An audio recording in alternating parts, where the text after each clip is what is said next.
Hey, Kenny. Happy wonderful Wednesday, as Julie Topaz would say. How you doing? Let me turn my monitor just a little bit this way. There we go. Okay. So I can read chat easier. How you doing, Kenny? I sent you an owl, Kenny. I hope it gets to you. I never know where you live. Let me know if you get your owl. Hi, Blanca. Ashley. Anybody coming in? Good morning. So I got some new Xandra papers. I got a jet pen order. So, and then we're going to do a project. If you read the title, I don't know if the title shows up in your notifications. Scrappin' Oz style. Well, I wonder where you're from, Scrappin' Bev. Scrappin' Oz style. I'm gonna have to go find your channel. I don't think I've met you yet. Let me write you down. Scrappin' Oz style. That's cool. Well, welcome, Bev. Camilla, where are you from, Camilla Cooper, Pinlands, Garbo? It sounds, let's see. I don't want to guess because I'll guess wrong. I think I know, but you know. Hi, Darla, Candy, good morning. Okay, all right. Tell the dentist to put it on the big screen so you can watch while you're getting whatever done, Candy. Hope you're too. Yes, I received. Oh, good. Okay, I'm glad, Kenny. Okay. Sometimes I wonder when I know you you travel to back and forth. Molly, Nikki Rod, hi there, new sub. Been binge watching your wonderful videos. Thank you, Nikki. Do you have a channel? I will write you down as well. I try to go after the show and find, and sometimes I will scrub through my chat to see new people so I can go check out their channels too. Hi, Heidi from UK. Simona, welcome. Tanya, let's see.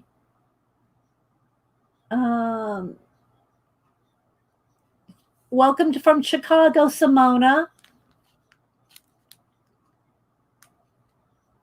Anne, Nancy, Kimberly, 557. I know I'm probably missing people. So hi to Tanya. So anyway, yeah, I got some new jet pens. I'm going to test them out. I'm going to show my Xandra papers that I got from Paint and Paper Studio, Scraps to Beauty Xandra. And then we have a project. We got a project. Oh my gosh. Barbara Chicken Pot Pie Society. I love that name. Chicken Pot Pie Society. Hi, Tatiana from Korea. Yobosel. Let's see. Do a video about the essential and non for coloring books. Well, for me, I would say the essential for coloring books for me is Prismacolor pencils. Prismacolor pencils for me would be the first pencil I would buy if I was just starting out, and I always recommend it. And so I sent my mom some of those books, these right here that we worked on. Now, I'm not recommending these for starting out, but I sent my mom a couple of these for early birthday present, and I told her, she has some Prismacolor. She probably has a set of maybe 24. I said, Mom, buy the set of 100. I mean, 150, but I don't know if she will, but I would recommend however many you want or can afford to get Prismacolor pencils. That would be my first recommendation. Hi, Julie. Happy wonderful Wednesday to you. You're welcome. I'm glad you got it. I'm glad you let me know you got it. You would recommend, Ashley, you would recommend the Prismacolor pencils too as a first thing? Yeah. So, yeah. But that's what I would recommend. Let's see. I'm trying to make sure I don't miss anybody. I probably am, but so if I do, okay, Camilla, I thought I was going to say Poland because of the Pellin Scarbo, but I wasn't sure, you know. So welcome from Poland, Camilla. Let's see. And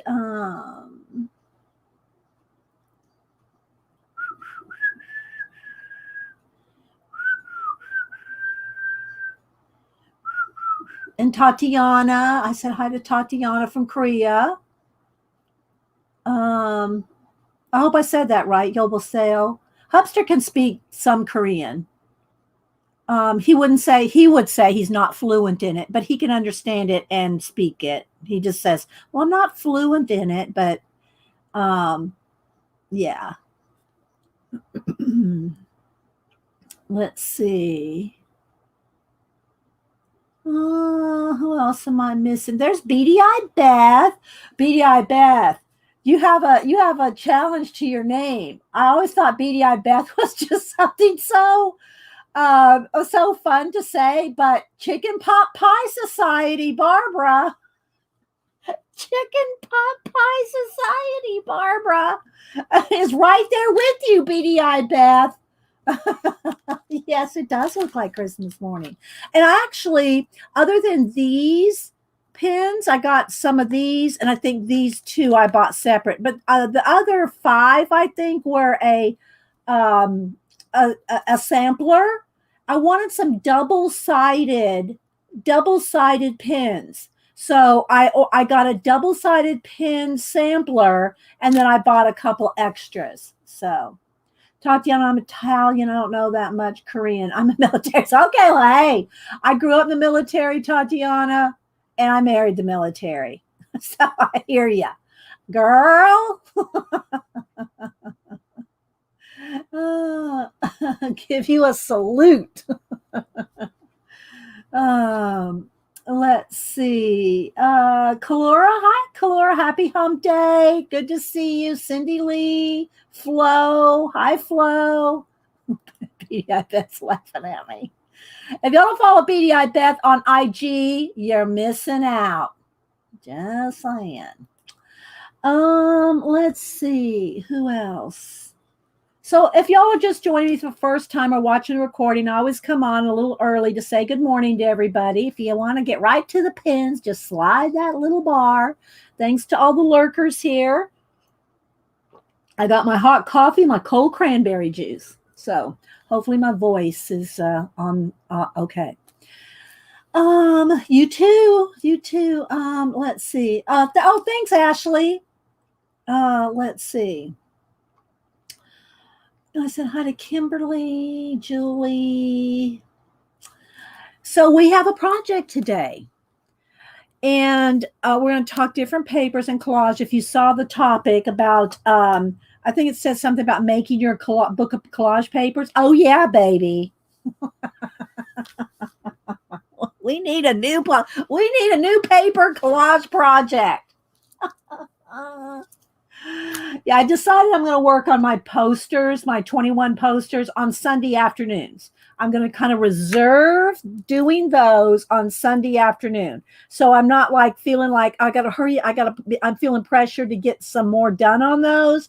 If I set aside a time for those, then I will work on them in that time period. Right. Hi, Carla. So, yes, please. We need new projects, right? Hi, River City Creative. That's a new name to me as well. Are you new? I'm trying to write down. I like I said, I scrub back through the chat, but sometimes I don't find everybody. I like to go check out new channels. There we go. And also, don't forget, Janet and I are trying to do a guest show. Let's see, Mom and Denise are texting each other. Yeah. I'm in family group chats. Anyway, Janet and I are trying to do a Thursday morning, 10 a.m. 10 a.m. It'll be after Mary, 10 a.m. Eastern guest shows. I already have a guest picked out, and Janet knows who it is too.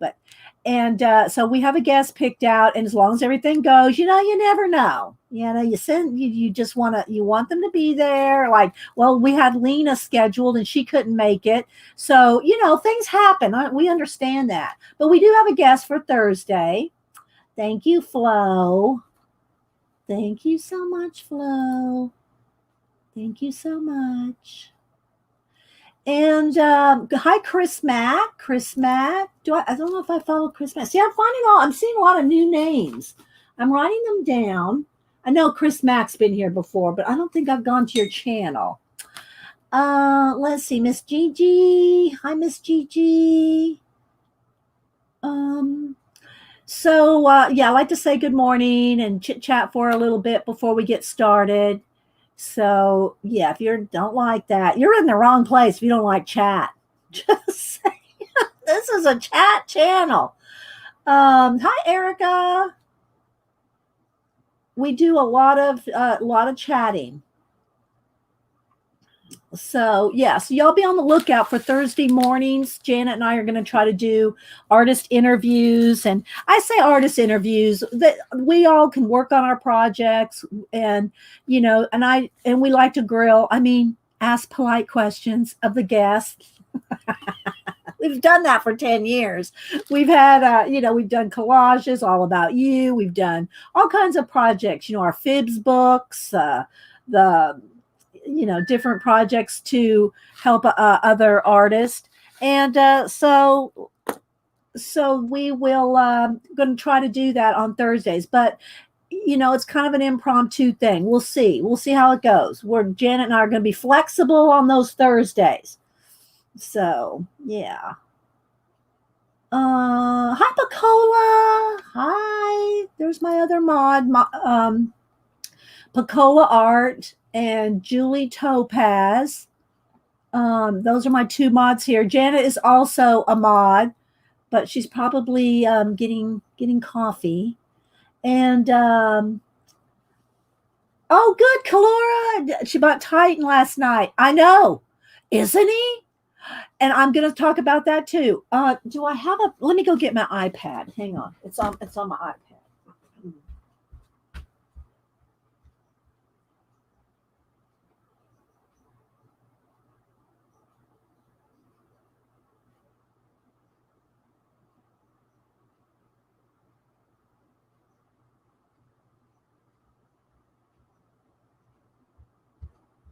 So let me go. I took a screenshot when I was watching Gary Shipman. If y'all haven't followed Gary Shipman yet, he inked my lemur. Remember when I drew my lemur? We did a collab, and I'm not the only one doing collabs with them.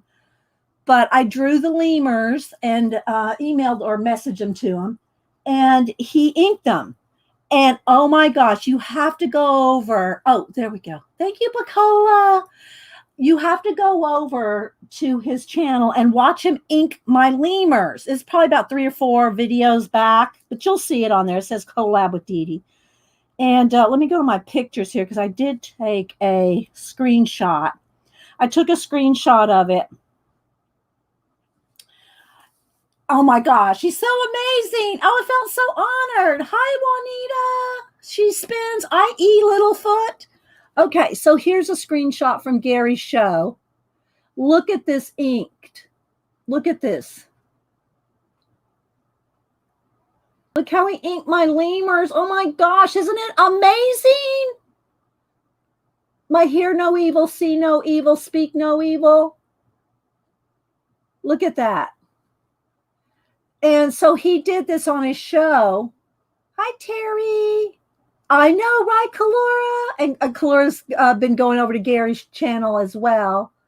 And she said she bought Titan. You won't be disappointed. You will not be disappointed. I'm still reading it, taking my time and just enjoying it. Because once you read it through, you know the story. You want to enjoy it. You know, you like to take it all in. So anyway, look at that ink. Look at those inks. So he did this on his show. There's Gary over here. So y'all go follow Gary Shipman. Go follow him. And I did an interview with him about a couple weeks ago. There's a video where I talked to Gary on my channel. So you need to watch that too, where I showed Titan, his newest book. And I did buy his goth sketchbook. And so I'll be getting that when he puts those out. So yeah. And of course I'll do an unboxing. I know, right, Nikki? Isn't it awesome? Yeah. So y'all go follow Gary Shipman. Right there, Pacola put the link. But if you just put in Gary Shipman, you will find him easy. Yeah. So I know it is. So anyway, guys, I guess I'll go ahead and get started if y'all like. Thanks to all the lurkers. We are going to do a paper collage idea today. After I show my jet pens, we're going to open them up. We're going to do samples. I don't think I've tried any of these. They're all double-sided. Maybe this one. Maybe I've had that one before. But all the rest, I got I wanted double-sided pens to do Inktober. So, and I still haven't decided on a theme yet. So, hi, Janet. We haven't opened the pens yet. You're good. You're good, Janet. We haven't started. Me and Janet, we are pen hoarders. We love, well, some people call us something else. But we love our pens. So anyway, I don't know what my theme for Inktober is going to be yet. But last year I did Movie Monsters my way. I'll show them again before Inktober. But I wanted some double-sided pens. I have a couple, but, I have all different kinds of brush pens. I have the Fude, this one. I've got all different kinds of pens. I got I don't even know if they're in here. These are just the ones I've been using lately. I'll use the Faber-Castell in all different sizes, the brush, the small, the mediums. I'll use all those. I will use I don't know if my regular Japanese brush pen is in here. The Kuretake, I think it's the Kuretake one. Or it might be, anyway, I don't think it's in here because I haven't used it lately. So I wanted some new double-sided, Janet. I wanted some double-sided pens. So I don't know if any of these, are waterproof. We'll check them. They're all in Japanese, so I cannot even tell you the exact names. If there is an ISBN or, I'll try to let you see what comes in what papers. But although when you see them on jet pens, they're not in the papers. They're not in the packaging. And once I took a picture of them all, so I know I have them, so I can, look to reorder or something if I want. But they're not in the packaging on jet pens. So when you order them, you just have to kind of look at them and know what you want to order, especially if they're the Japanese pens, right? Hi, Mary. You're welcome. I'm still calling it. He has the whole world in his head. Oh, that's a good one. I call him the samurai protector, but he's a protector of the dimensions, but he can have the whole world in his hands too. Thanks, Mary. I'm glad it got there. You're welcome. And so again, I don't know what theme I'm going to do yet, but I wanted some double-sided pens. So I got a double-sided pen sampler. So if you go on jet pens and put in, let me see what it's called. I have the sampler. Let me get my order.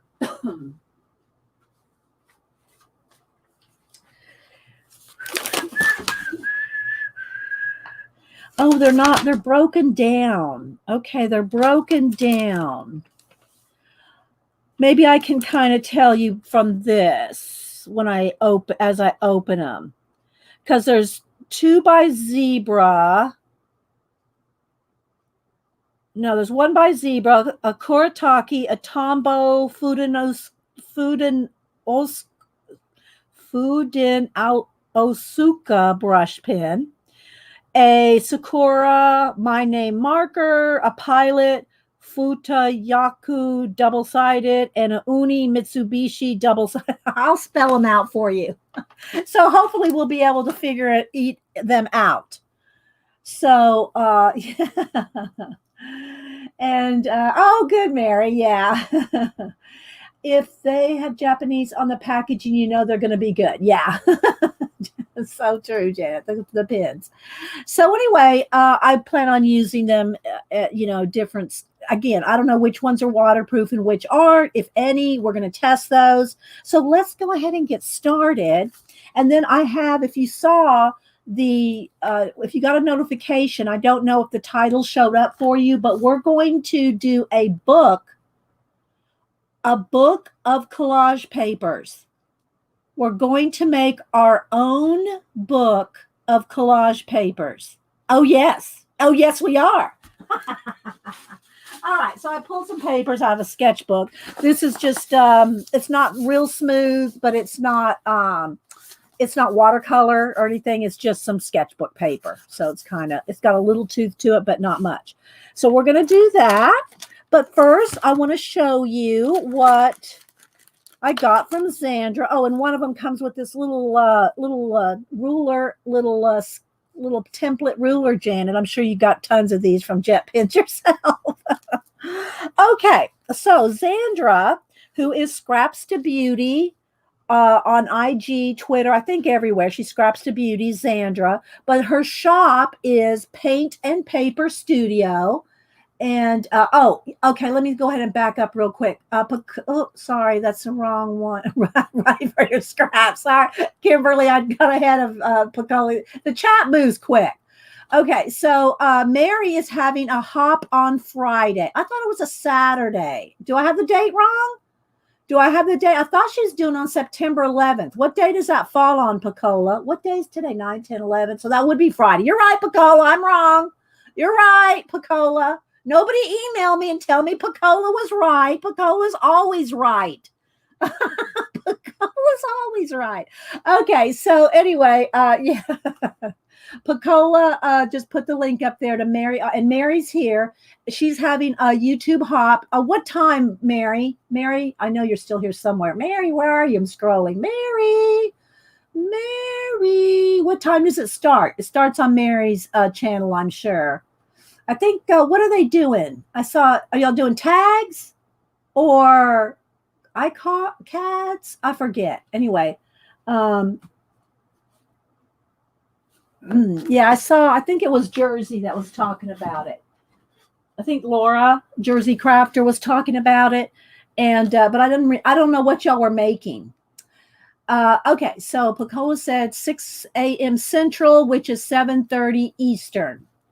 7:30 Eastern time at Mary's channel.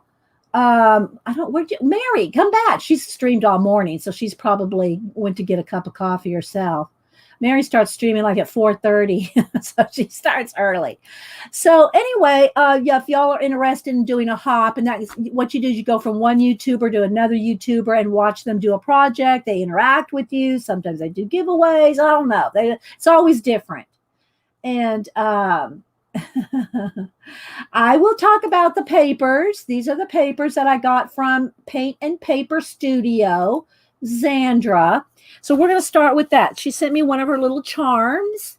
She has a little Frida is her, this is a Frida painting that Xandra did, and she uses it as like her logo on her business card. Her business card, she didn't send me a new one because she sends me one all the time. She probably figures I have 100 of them, but they're in my Fibs book, her what do you call it, business card, Paint and Paper Studio.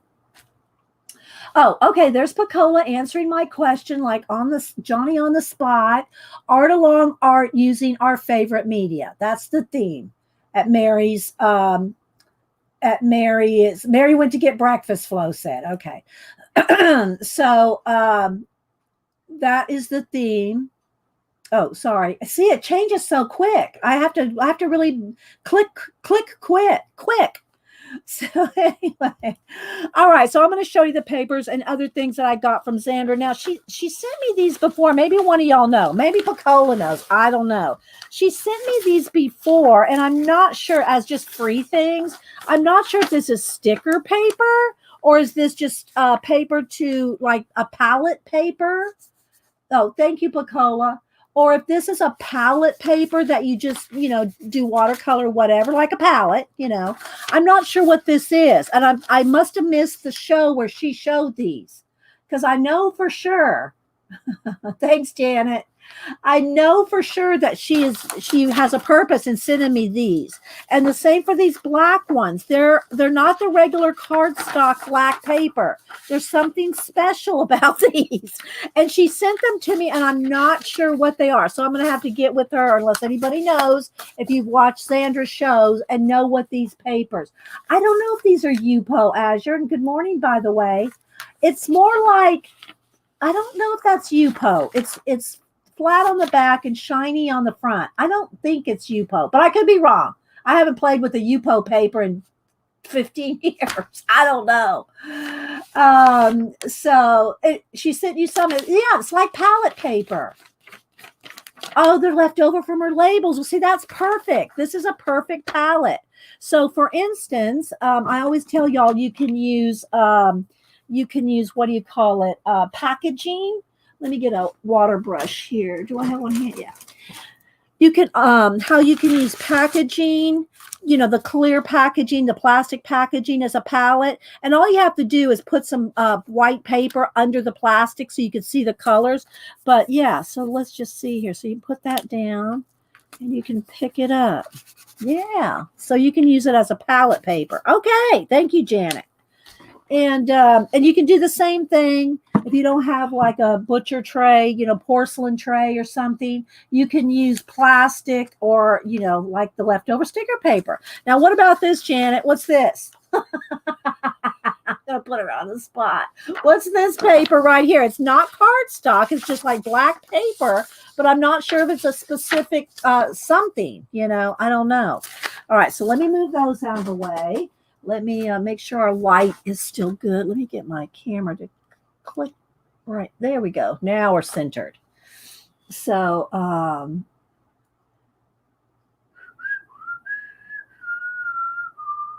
trying to reach chat. Okay. So then she always sends a little thing. She sent a tag, one of her mermaid, Xandra's our mermaid. Thanks so much. Can't wait to see what you do with these. And so what I've been doing with her rice papers is making the books. I showed them yesterday. I'm not going to go through them, but I'll just pull out I'll pull out two of them here just quickly. So what I've been doing with the rice papers is making these books. So this one was the Asian one, and I don't remember the titles of them, but I made this book with the papers, and then I made this one, Leonardo da Vinci. Oops, get my Xandra tag.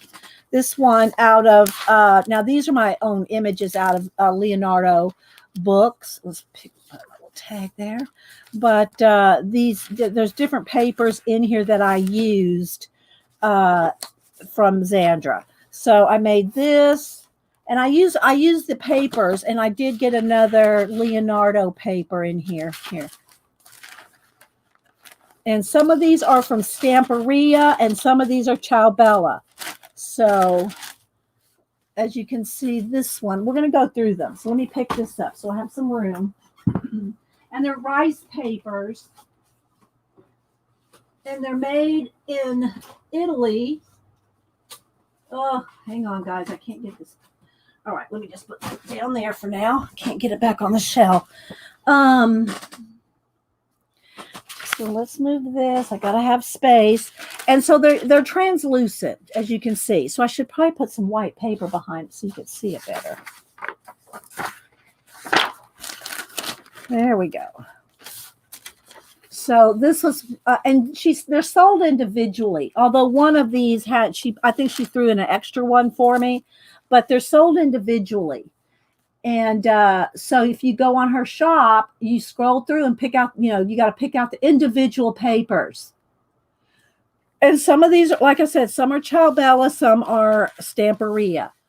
And so here's the Leonardo one. I'm going to show them each. This is one of the steampunk ladies. Aren't they gorgeous? See, now this could be, like a focal point in one of my handmade books. Okay. So you can see, I know y'all want to see close-ups and everything of them. But they're rice paper. They're very thin. But what's nice about that is they glue down. Awesome. They glue down. Hi, Colleen. Then this one. And I'm just going to be honest, I don't remember all the names of them. I guess I should get that invoice out too, because I know y'all. Let's see. And I probably don't know which is which. Yeah, because I got, I'm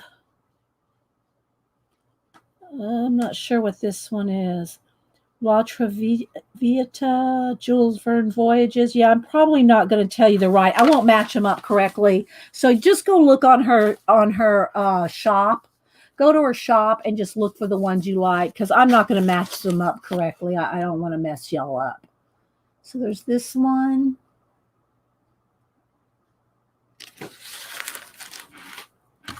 And then I know this is Wisteria. So, and they're just all so beautiful. And like I said, they glue down so nice. And then this one is a Ciao Bella, and it says on here, Blue Butterfly. So that one's on there. Blue Butterfly. With the music in the background. I know, aren't they beautiful, Fran? On the edge, Fran. This one's Flower of Life. The birds. And, this is probably my third order of buying these different papers. Like I just showed you the Asian ones and the other Leonardo ones. So I try to buy different ones every time. This one is called La Traviata. La Traviata.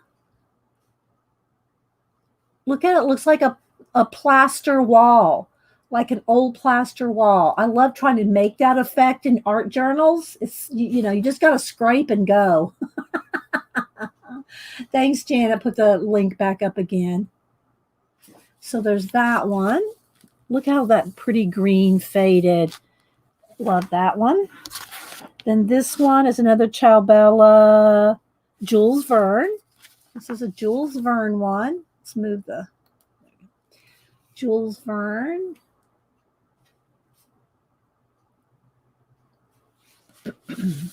And I use some of these in one of my those books as well. And then she has a tissue paper that's wrapped up. Thank you. Of course, she always has the funnest tissue paper that you can use. This is like a hollow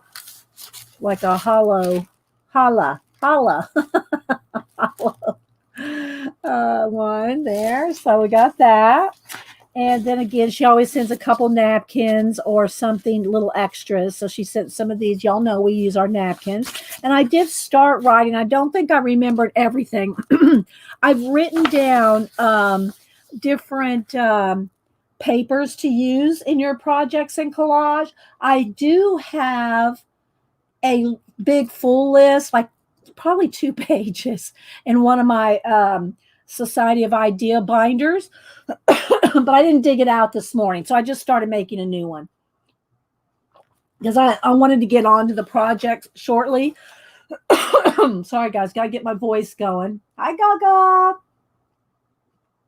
Remember, guys, if you're talking to me, put it in caps, and I still could miss it. So, but Pacola and Julie and Janet, between the 3 of them, can probably answer your questions. Hi, Val.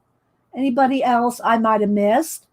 And then I ordered this Stamperia Grand Hotel paper pad, 22 double-faced sheets. And again, Stamperia paper, but it's almost like old wallpaper. They do have cut aparts, and you can use, when I use this, I don't really scrapbook anymore. I might do a little, some little smash book type thing with some photos, like you saw in the Fibs book I did of the kids and the cats and mom, and I'll do an occasional little smash book something, but I don't really scrapbook anymore. I literally have 25 3-ring binders, 12 by 12 of scrapbooks, a whole shelf from floor to ceiling and piled on top of the shelves. Tons of scrapbooking that I've done over the years. So I don't really do it much. And then, when I asked the family, the kids, and anybody in the family, I said, "Do you want one of these scrapbooks?" No. Annie out in LA. You want me to make it? No, don't want any scrapbooks. They don't want them. So you know what they do? And I've told this story before. When Boo and Cam came over and visited, this has been a while, maybe a year ago when they did this. I said, let's look at the scrapbooks. And they go, okay. So they pulled out, Boo is going to be 8. No, she's going to be 18. Cam is 21. And so this was probably about a year, maybe a year and a half ago. So when they came over, I said, let's look at the scrapbooks. And they, I could hear them. I could hear them roll their eyes, right? So what do? They looked at the scrapbooks and they really liked them. So they get out their phones and Snapchat their own scrapbook pages to their friends. So they're Snapchatting their pages. And I said, hey, whatever works, they like them, they're sharing them. So I'm not going to complain. They're Snapchatting their scrapbook pages. So isn't it so pretty though, guys? It is like an old, wallpaper. Hi, Gaga. Let me see. Let me do a test in my chat there. Maybe everybody's just enthralled with these papers. So, and they are a little muted. They're not really bright. And so can someone say something in chat? Are we froze? Please tell me we're not. I don't want to start over. Hopefully we're not frozen chat. I don't know why it's not moving. Let me click on some couple of things. There it goes. Scrap chatting. Good one, Opa-Cola. That's got to go in the Wingnut book. They were scrap chatting. Opa-Cola. Good one. That's what they were doing. That's going in the Wingnut. Okay, not froze. Okay, thanks, guys. It was just slow. These remind you of old strawberry shortcake coloring books, Juanita? I don't know if I ever saw one of those. But yeah, they're vintage. They're very vintage. So I don't know if I'll do a vintage book or what, but I just like them. I like these papers. They're just very vintage. Hi, Jane, Marie, Angie. I see you, Angie. Lovely Malia. Anybody else I missed? Look at this one. Aren't they pretty, guys? I mean, you could just sit here and get lost in imagination of an old 1940s house, Well, this is called, what is it? Hotel, Grand Hotel, I know who Strawberry Shortcake is, Juanita. I just didn't remember a color book.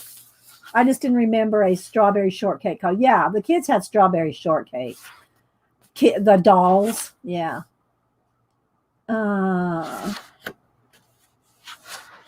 So I just think they're so pretty, and there's a lot of them in there. So there's 22 double-sided. So again, I got this from Scraps to Beauty, Zandra. Yeah. Okay, so we will move the papers to the side for now. So thank you so much. And one other thing about if you order from Zandra, And I can't promise she'll do this every time. But when you order from Zandra, it goes out like right away. It's like she has a little elves packing her stuff up. As soon as you place that order, you get a shipping notification. You get a shipping notification like that. Okay, so here's some notes. Oh, let me show one more time. I'm going to bring this up because I want y'all to make sure and go see Gary Shipman, where he inked my lemurs. I was so honored. I was so honored that he inked them. So this is a screenshot from his YouTube channel, and these are the lemurs I drew, and then he inked them. Look, and he did it on his show, so you can go watch him. Go watch it step by step. So yeah. Okay, let's see what's next on the agenda. I think it might be pens. It might be pens. So I do have my jet pen order here, and hopefully I can decipher it.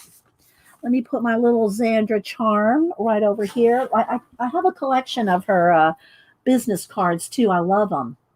Hi, D. Richie. Yeah, he did make him look a little spooky, didn't he? I know, right? Have that little look in their eye. Pacola, yeah.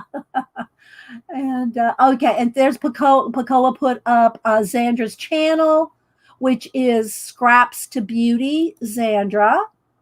So are we, Angie. Pin obsessed.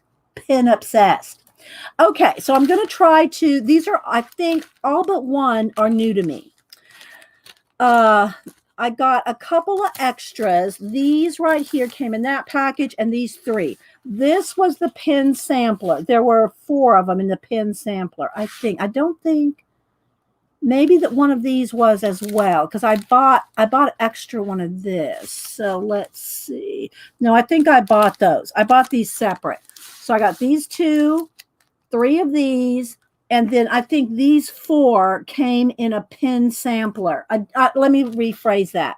A double-sided pen sampler. That's what they're called.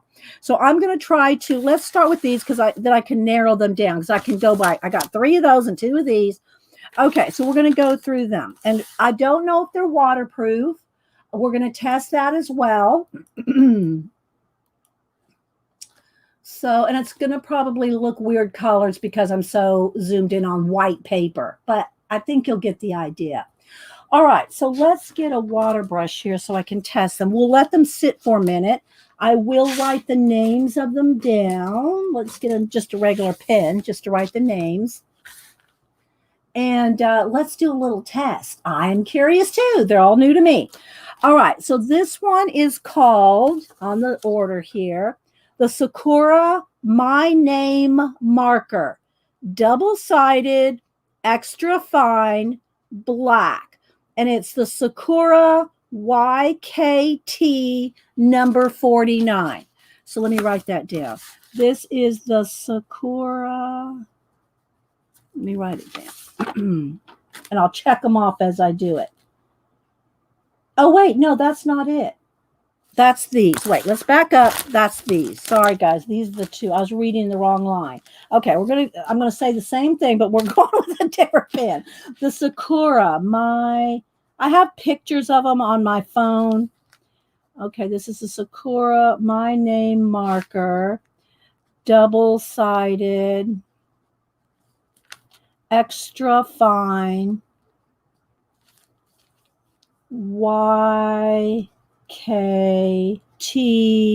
number 49. Because they come in the packages are Japanese, so you can't read the packages.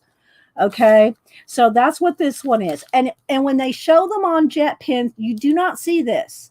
You don't see the packaging. You only see the pen. So I want y'all to look at it. And again, this is YKT. You can't hardly read that. YKT number 49, Sakura My Name Marker. And again, these are all double-sided. That's why I bought them. Oh, thank you, Pacola. There's Gary's. If you just go to his channel, go maybe 3 or 4 videos back, and he has my name on there, collab with Dee Dee. So yeah, but y'all make sure and go watch it and subscribe to Gary. He's an awesome guy and he's an awesome artist. And I told everybody already, Janet, I think before you got here, that we have a guest for Thursday. So far as I know, we will still do our 10 a.m. Eastern Thursday show, which is tomorrow. I have a guest lined up. Hopefully it works out. Okay, so let's do a test here. So first off, we have this bullet nib type.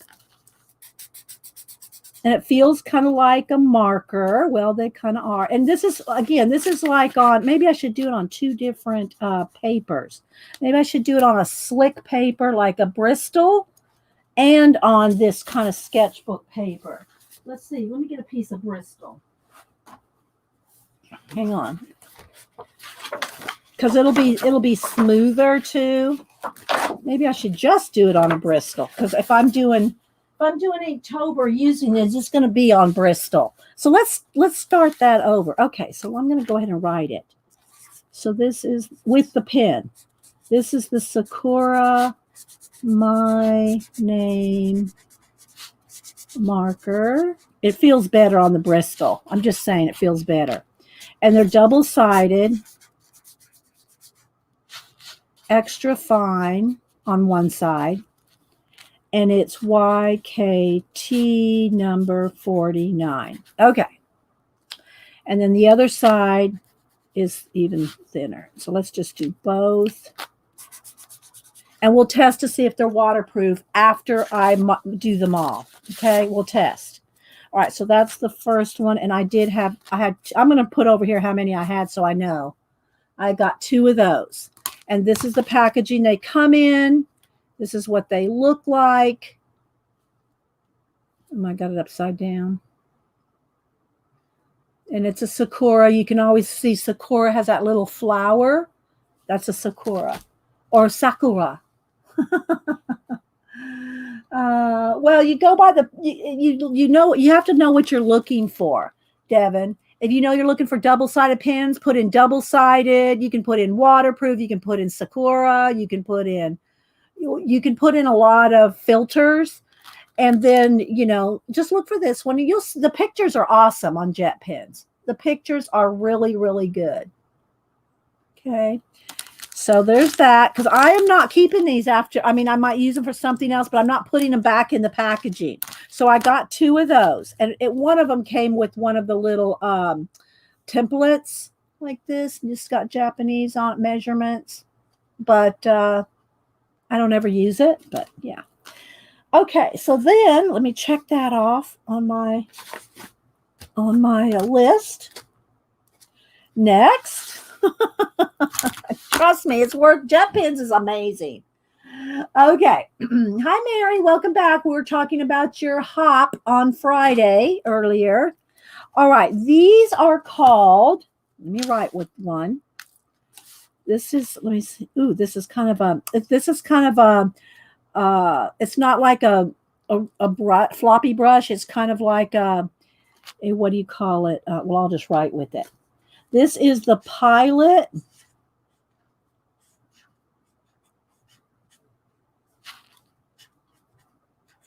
Futayaka.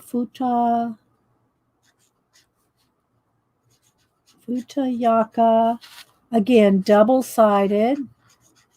I'm not trying to do pressure like writing pressure. And this is the fine and medium, because, you know, it's double-sided.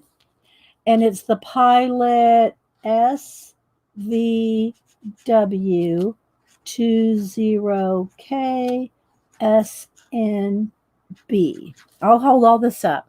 Then the other side is thinner, you know, thin. You can write real thin. You can get real thin with light pressure. But look, with just this one, see, it's because it's one of those flexible nib. They're like a flexible nib so that you can get thin and thick. Look. See? Let's do the other side the same.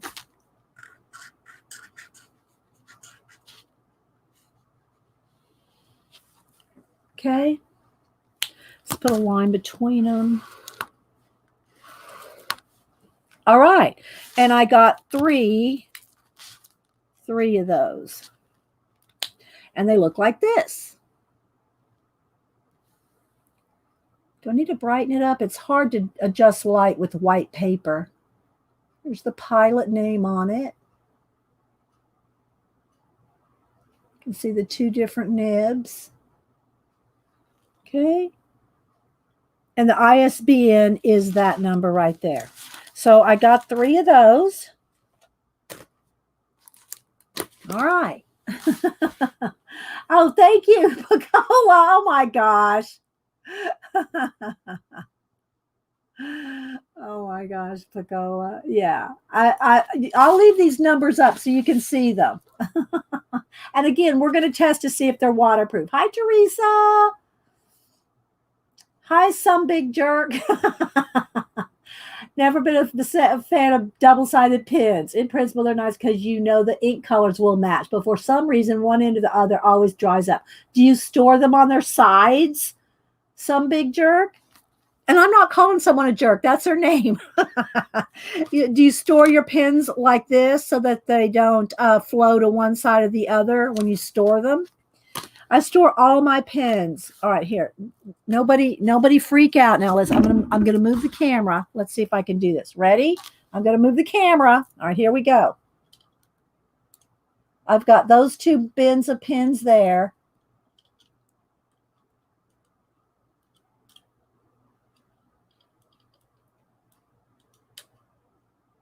Okay, so they're all on their sides. They're all on their sides.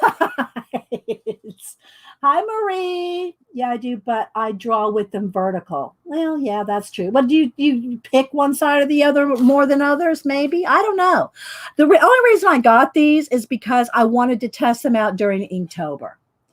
Yes, I know. It's a lot of pens. Okay, so let me check that one off. I told you we're a pin. I won't say what me and Janet call each other.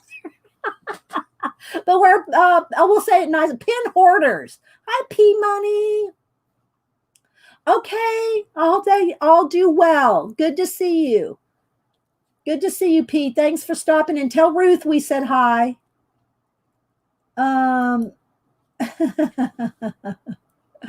Okay. So now let's test out. And again, these came in. They came together as a sampler. So these are a sampler, but they do break them down one by one. So let's see if I can do that. Let's see if I can break them down as to what they are. Let's see. Let's go with the Pilot first. If they have Pilot, I gotta try to figure this out. Does it usually has Pilot on it? All right. So I'm going to open these now. And this is the Kuretake. All right, let's go with this one because it has a name. I'm looking at my invoice and this. Okay, so this is a Kuretake.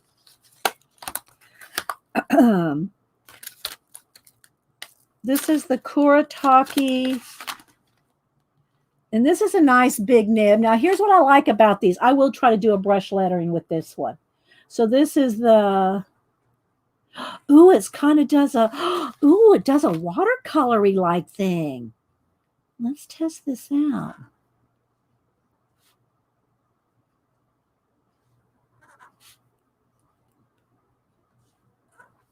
Oops, didn't do that E very well.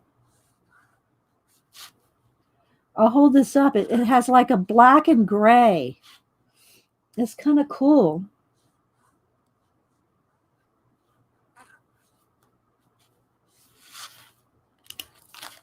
Look how it did a black and gray kind of effect. Of course, this is the very first time. Hi, Ruth. Good morning. Good to see you. The kids will be fine, Ruth. I told that to P last night, P Money.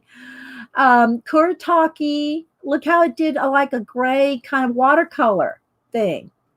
Okay, so this is, and I'm going to go to the other side. So this is the Kuretake. Let me put a little check mark next to it.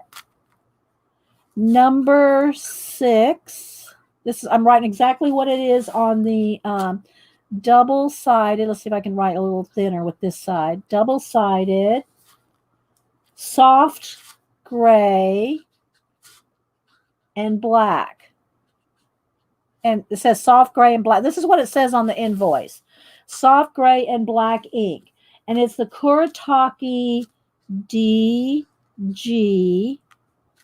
1416B. All right, so again, this is the thin side. Here's the thicker side. So, Some Big Jerk, are you still here? I don't think I've ever been to your channel either. You must be an inker, a comic book artist, some kind of artist with inking. I will go look at your channel too. I'm writing new channels down. I do try to go, I said earlier, I do try to go scrub through the chat to try to see new people. Hi, Kelly W, Nikki Rod. The pin is tricky, hard to control. Yeah, this one, I could see how you would want to probably, and I haven't tested yet for waterproofness. We're going to do that too. Okay, so there's that one. All right, and this is the packaging. It has Kuretake, Kuretake down here on the bottom, but there's the number. And yeah, it's kind of an odd gray thing. It's a gray thing. Okay, Some Big Jerk says I do comic and illustration. Okay, I'll go check out your channel later. Okay, next. Let's see. Let's see here. What do we have? I'm trying to find. Okay, so here's a Mitsubishi. The Mitsubishi. This is the one I want to write down next. Oops. Uni Mitsubishi, double-sided, fine and broad. And of course, I will write down. I like the way this one looks. It looks like wood. Look. I mean, it's plastic, but it looks like wood. So this is what it looks like. There's Mitsubishi on there. Okay, and now let's do some. Oh, this is a nice, looks like a nice brush pen. Okay, let's see what we can do with this. This is the, oh, see, now this, what I like about this one, this is, the nib is long. It's not a brush in the sense of like a brush, like a floppy brush like this. It's not like that, right? It's stiffer, okay? But look how long the area, the nib is, because then you can do more flexible writing. So this is the Uni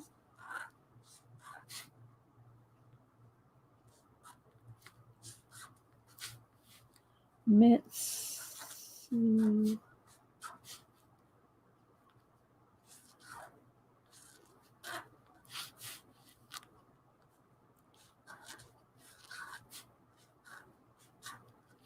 Okay, so this is the Uni Mitsubishi. I'm going to flip it over to the thin side.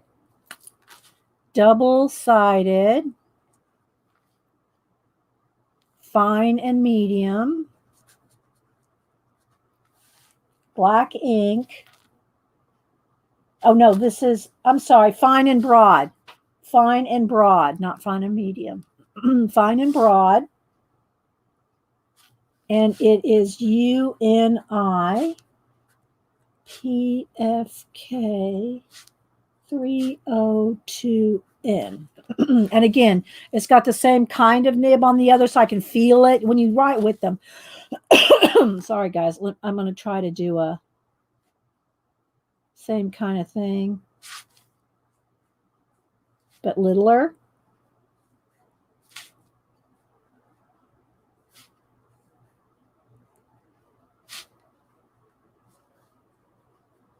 There we go. And I'm going to test for waterproofness in a minute on all of them. All right, so there we go. So far, I'm liking this. I'm liking this one. Not that there's anything wrong with the other one so far, but I am liking the way this one feels when I brush letter. And I'm using brush letter in the sense of with a marker type tip, not with a real, you know, real brush. They're not, well, I don't know. I don't know exactly what that is. I don't know if it's a real brush or not. But anyway, they're those stiff brushes if they're a brush. So there's that one. Okay. And I am liking that. All right, now I'm going to go turn this over. We've got 2 more to test. All right, next we have the Tombow. This is a Zebra Tombow. Is it Zebra Tombow? My invoice says zebra, but this says Tombow. Zebra and Tombow made by the same. No, this is the zebra. So what's this one? This is a Kuretake? Oh no, this is the Tombow Food Aid. Okay. All right, sorry guys, I'm just looking at my invoice trying to get them straight. Okay, so next we have, this is the zebra double side. Okay. Oh, that's weird. Okay, that's real floppy. All right, so I can see Gary using this. He likes that dry brush look. It's very floppy. I don't even know. I guess you have to write slow with this. Now, I can see some cool effects with that because Gary Shipman uses a dry brush thing when he, but he uses dipping in ink, and he's just good at making that dry brush automatically. But look, I can see how you could use this, but you have to write slow with this one to get it to really flow. But look, that's kind of a cool thing. It's kind of a dry brush thing. All right, so this is the zebra double side, and I'm going to write it down. Let's see what the side. This side is just it feels kind of like the others with the kind of the plastic nib type thing. All right, so this one is the zebra double-sided. Bristles hard to find. Like this is what it says. Bristles, and it's hard and fine. So you got the hard, this is the side I'm writing with now, is the hard side, and then the other brush side, this is the fine. That's the fine side. All right, and the number is FD502. Okay. That's what that one is. And it has zebra on there. There's the packaging it comes in. There's the different, showing the different sides. But, you know, I mean, I guess it's supposed to do that. I don't know. But look, if you write slower, you get a nice line, and you can get a very, very thin line. Look how thin you can get that. But if you do it on its side, you can get that dry brush look. I don't know if it's supposed to do that, but I like it. Thank you, Pacola. Let's click on that. There's another one. Okay, I like the dry brush too, Mary.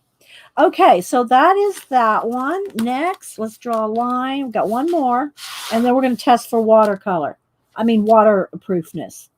All right, so the next one is the Tombow Fuden Asuki. Oh, I know. I'm messing that up. All right, let's do this side. And it's gray on one side and black on the other. Okay, so this is the Tombow. And this one feels good too. Let me see if I can do any kind of brush lettering. Oh, that's okay. FUDENOSU.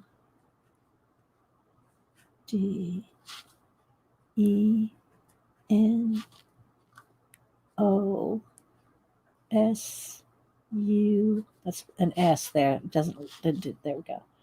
SUKE. Brush pen. Double-sided. Gray on one side, black on the other. I'm writing with the black side, obviously. And the number is Tombow GCD 121. Now let's see the other side, which you can see has a gray cap and a black cap. Okay. I don't know. Is it supposed to be kind of, maybe I need to get it flowy. Maybe it's just supposed to be really light gray. Okay. Yeah, Jan says she's not buying any more pens unless they're waterproof. Well, we're going to test these. I don't know if any of them are, but I wanted some double-sided ones because, you know, I've got thousands. Well, I got hundreds of pens. I don't know that I've got a couple double-sided ones. Okay, so that is the 6 pens that I got in the double-sided set. 3, 4, 5. In the,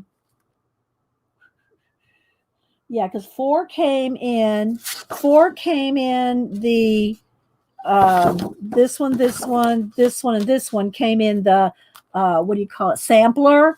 And then these two here, I bought extras of. I bought 2 of those and 3 of those. Then this one, I'm just going to write came in sampler. Sampler.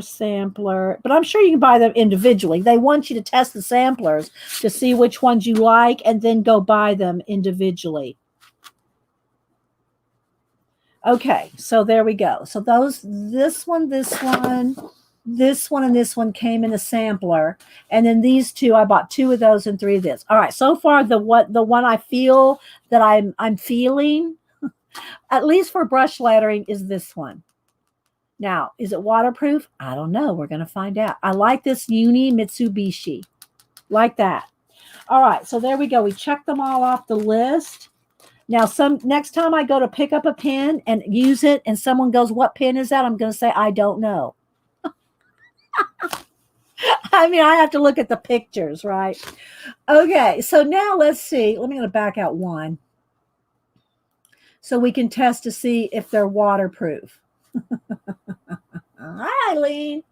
Who else is here? I'm sure I'm missing people coming in. Thanks, everybody, for being here. All right, I'm going to get my water brush. There's still some water in it. Let me get a tissue to clean the brush off in between if I pick up any ink. And let's test these out. The Sakura My Name marker. It seems to be waterproof. Now, I can probably, if I scrub it, I can probably scrub it and make any of these move. But look, the Sakura My Name marker. Maybe I should even let me get something even wetter. Let's get real wet. Let's get where's my water here? Let's get a little cap. Let's put some water in here. And let's get a brush that I can, kind of a rougher brush where we can scrub it a little bit more. Because this brush is pretty soft. It's not moving with the soft brush, but let's see what happens if we scrub it. Okay. All right. So the My Name marker is not moving. And I mean, I've got a full wet brush. So this one is, where's the pen? This one is waterproof. Janet, are you keeping track? That one's waterproof. I hope you're liking these, Eileen. Okay, I didn't see it, Kathy Arbor. I didn't see your last pin haul. Okay, so Pilot Fuda Yaka double-sided. Let's see what this one is. All right, this one is moving. It's not moving a lot, but it is moving a little. Can y'all see? And it might, who knows why? It could be the paper, but it is moving a little. It's not like moving like a marker, but I can scrub it and make it move if I keep scrubbing it, right? But just with the wash right over it, it's really not, it's just kind of barely moving. So I would call this water resistant. I'm going to say it's water resistant, water resist. It's not as waterproof as that one. Okay. Janet says, oh crap, I was hoping to make a big flat book because she wants waterproof pens. Janet does. So when they're waterproof, she's going to go, oh no. Let's see who else must have said hi to Devin, Kathy. If I've missed anybody. All right, now let's go to the Kuretake. This is from the sampler pack. Now remember, I bought 2 of those and 3 of those. And the next 4 are out of the sampler. Okay, so this is the Kuretake number 6 soft gray ink. And it's going to move. Which, if you're doing a soft gray, that's not a bad thing necessarily, right? Because you would want it to almost have those gray effects. Okay. Not waterproof. But it has that nice gray shading effect. that you can shade your pen work with, which, you know, Inktober, that's what I got these for. So you could water this down and do nice shading. I'll tell you who I think does a most awesome shading, but he just waters his ink down. It's Doug Tenaple. Doug Tenaple can water down the ink to just the perfect Look at that. The perfect consistency. Oh, I dropped my brush.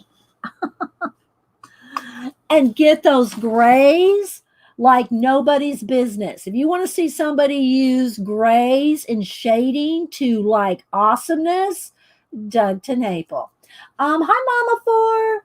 Okay, thanks for stopping in while you had a few minutes. Let's see, Fran on the edge. Who else am I missing? Okay, so anyway, you can just water down ink. You can, you know, especially if you're using dip inks, and I can show you all the different inks I have if y'all want to see that too, since we're talking inks and everything. Well, I don't know if I can show them all. I'll show you all the black inks I have. I won't show you all the inks I have. I could show you all the black inks I have. If anybody wanted to see it. Okay, next is the Uni Mitsubishi, which I love the feel of this for the brush lettering. This really was it had a good, just the right amount of pressure, not too soft, it's just right. The Three Bears Mama says this one was just right. Okay, so let's see. Okay, it is not waterproof. So you're safe, Janet. But if you want to do it for brush lettering, I'll just keep scrubbing till I can get a lot there. But if you want brush lettering, this is the best one that I felt today for brush lettering. But now here's just an example of why different pens do cool different things. So this one is not waterproof, but look how this one does a different effect. This has that gray shading effect to it. Okay, Kalura. Okay, so there we go on that. Let's turn them over. We got two more. All right, so this is the zebra, double-sided bristle, and it has the hard and fine. And remember, this is the one that did the dry brush. And obviously it is not, this is like almost like just using ink. Look. So that's very cool. I'm going to give this a check mark just because I like the way the water's moving, but it is not waterproof.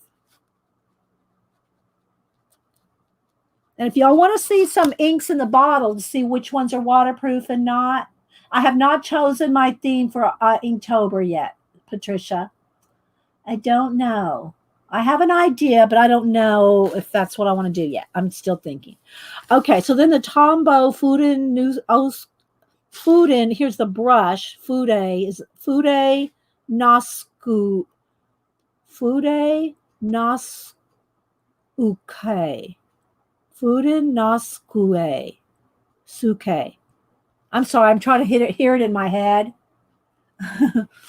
Fude Nosuke. Okay, Tombow.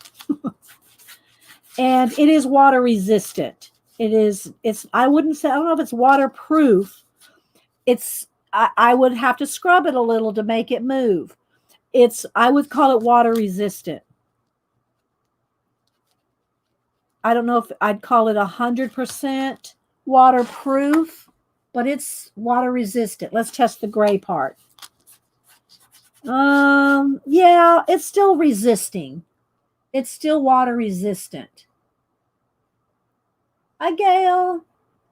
Anybody else coming in? Okay. So I hope that was helpful. These are the new jet pens that I just got in. And I hope y'all were here also when I showed my Xandra order of my rice papers from Z. Would y'all like to see some different inks? I don't know that I'll pull them all down. Let me get another piece of Bristol though here to test it on. And I should write on here too that this is Bristol paper. Because the papers do make a difference. Bristol, I should say maybe Bristol cardstock. But I'll do paper / cardstock.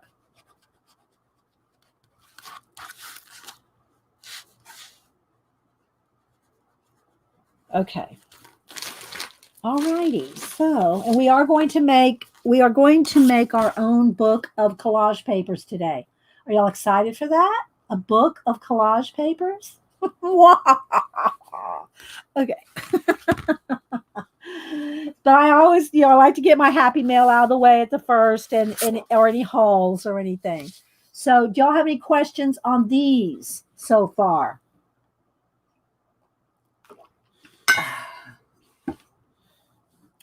Fudenaki, Eileen? Fudenaki. Is it?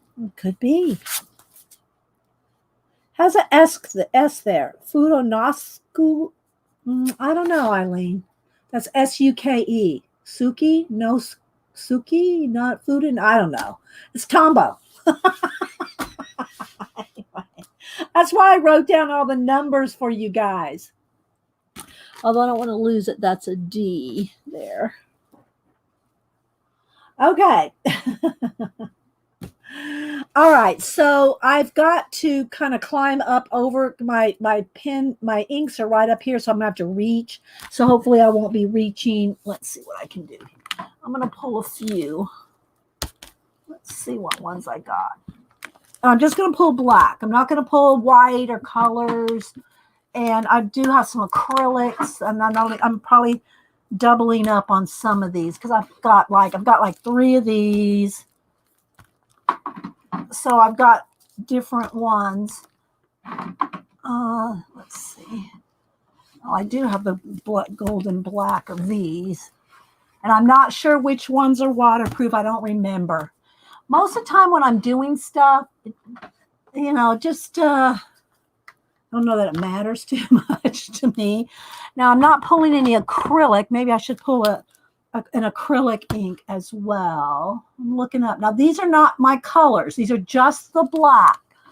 Well, these have silver and gold in them, but I'm just pulling black. Let's see. Do I have some more up there? I might have more up there, but I didn't pull any of the white or any of those. Okay, so let's maybe back out one. So usually when I do calligraphy, like professional, calligraphy, like if I do a certificate, because, not a lot of people want calligraphy anymore since everybody can print it out on computers. But I used to do a lot of calligraphy, quotes and verse and name, all kinds of things, and certificates. So I still do certificates for karate dojo here. And I think most of the time I just use either the traditional Chinese ink, or sometimes I'll just use the Kohinoor ink because I pour it out in my little soapstone trays, and then use calligraphy pens. Hang on, let's see if I can reach up here. So I just have a whole slew of different nibs. And don't anybody email me. I'm very bad about cleaning my nibs, so they're usually kind of crusty and stuff.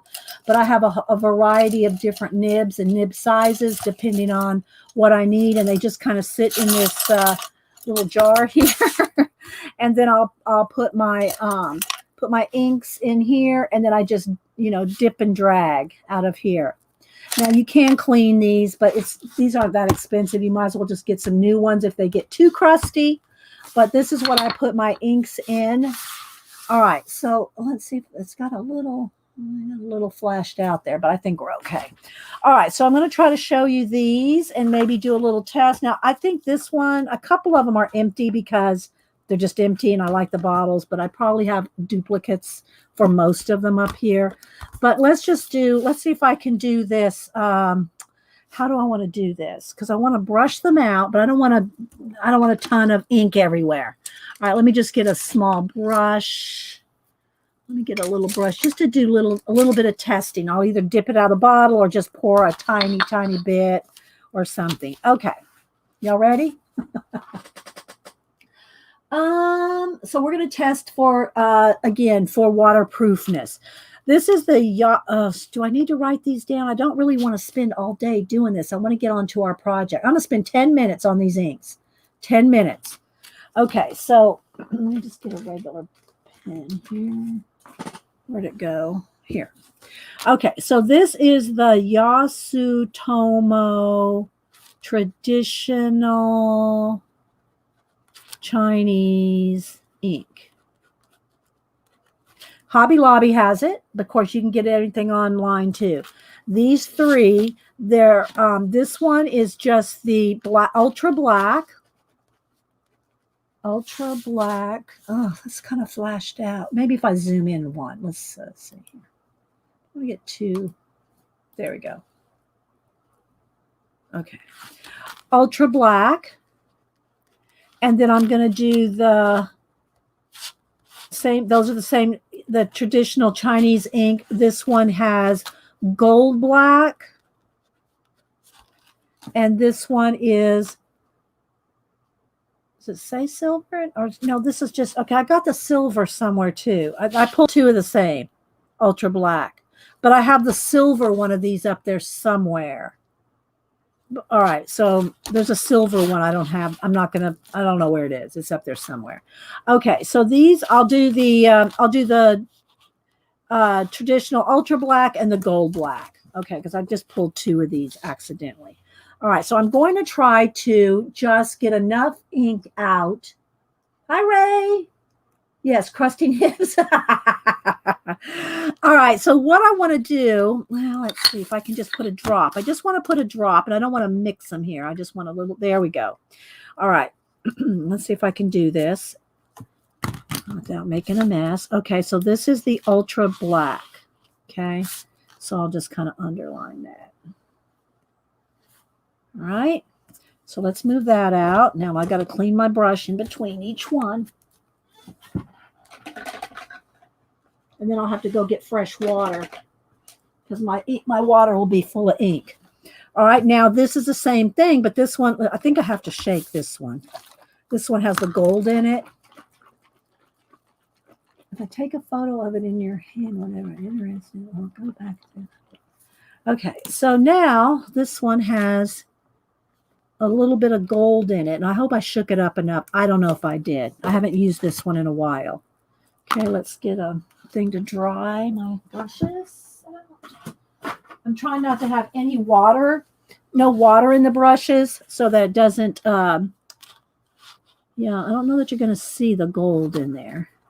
Okay, I can see it just a little bit. I don't think it's going to show up on camera, but that's the gold black. All right, clean the brush.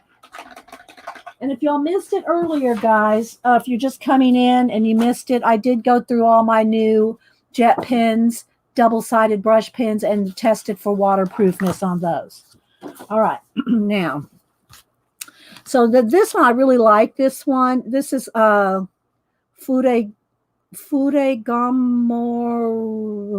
Let me just write it down. All right. FUDGAMODORIYASUI. Okay, and I'm putting a line between the different ones. Okay, and so that's all I can tell you. You can it's a Daiso. Y'all, if y'all know Daiso. Daiso Japan. All right, so now we're going to test, and I'm trying to not get them mixed. I want them separate. I really like this ink. I really, really like this ink. All right, let's make sure my brush is dry so I'm not picking up any water. I just love this. And let me do a little bit of dry brush for you there. Okay. And I'm going to test the waterproofness of them in a minute. Okay, so there's that one. I'm going to line them up like little soldiers right there. All right, so now and I will hit it with the heat gun. Now, here's the thing about using ink, and especially if you're doing calligraphy and using a brush or a calligraphy pen and you do an ink project, you really want it to dry a longer than you think for it before, because you can smear it or it can be easily moved until it's 100% dry. So I will hit these with the heat gun, and but hopefully we'll still have a representation of the waterproofness of it. Hi, Dot. Hi, Marie. Anybody else I missed? But you know, ink can take a minute to dry. All right. So then the Kohinoor, I also like this. This is one of my favorites as well. The Kohinoor, and I get this on Amazon.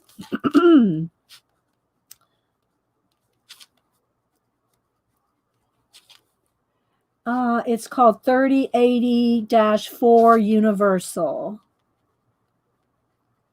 And this does claim to be waterproof. I haven't tested these out for a while. Waterproof drawing ink. But I love this one. Okay. Made in USA. Conforms to standards, blah, blah, blah. All right, so I'm going to find another little spot here.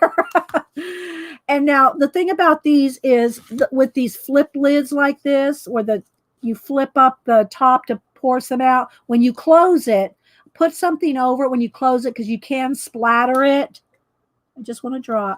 When you go, if you try to close it with your finger, first you're going to get on your finger, but it's going to splatter. So close it with the tissue over it, so that doesn't splatter. Just a tip. Ask me how I know. Oh, thank you. Yeah, thanks, Spacola, for putting in the information. Oh, thank you, Pacola. You're the sweetest one. Okay, so that's the Kohinoor ink. I get this on Amazon, and let's do a little test of that. Let's make sure my brush is dry. I love this ink. And I'll try to get it to a dry brush state there. Okay. All right. All righty. Let's see. I shouldn't have wrote this so big. I think I can squeeze one more down here. We'll squeeze one more down here.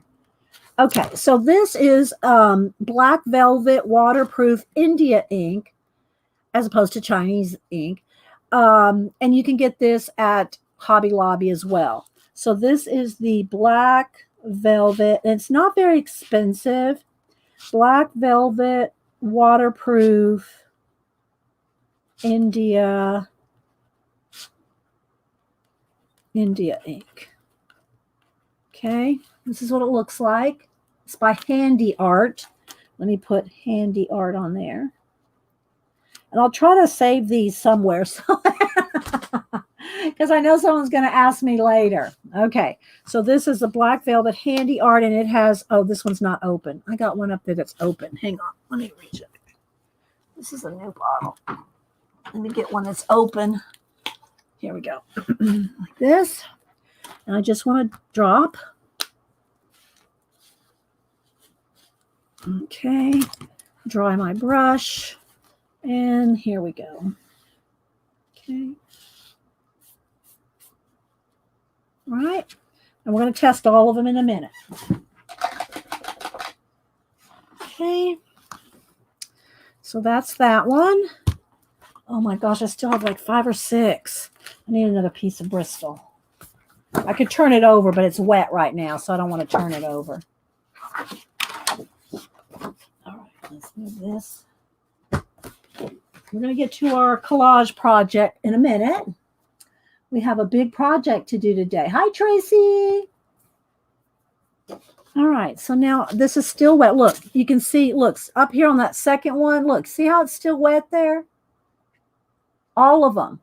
You'd think that by now they'd probably be fairly dry. So I'm going to set that aside and hit it with the heat gun in a minute. All right, so now this is the Sumi Ink, and I'm not even sure who makes this. It's all in Japanese. I got this. I don't even know if there's anything left in this one. This one I used for a long, long time. Oh, yeah, there's a little bit left. And I'm just going to write the green bottle because I don't remember the name of this one, but I do remember I got it at, I believe you used to be able to get this at Michael's, and you can get it at Blick. But it's a Sumi ink, but that's all I can tell you. Oh, there's an ISBN on the end of it. Okay, I'm just going to write green bottle because I know which one that is. It's the only one with the green bottle. And it's a Sumi ink. And the in on it is 902-561-500028. ISB. Okay. Oh, why is that flashing out like that? It's because of the white paper. Hang on, guys. Let's see if I can bring this lighting down. There we go. Okay. White paper and lights. Yeah. So, okay. Then that is that one. Again, Michael's Blick. Now, these are all pretty readily available everywhere, I think. Well, the deleter.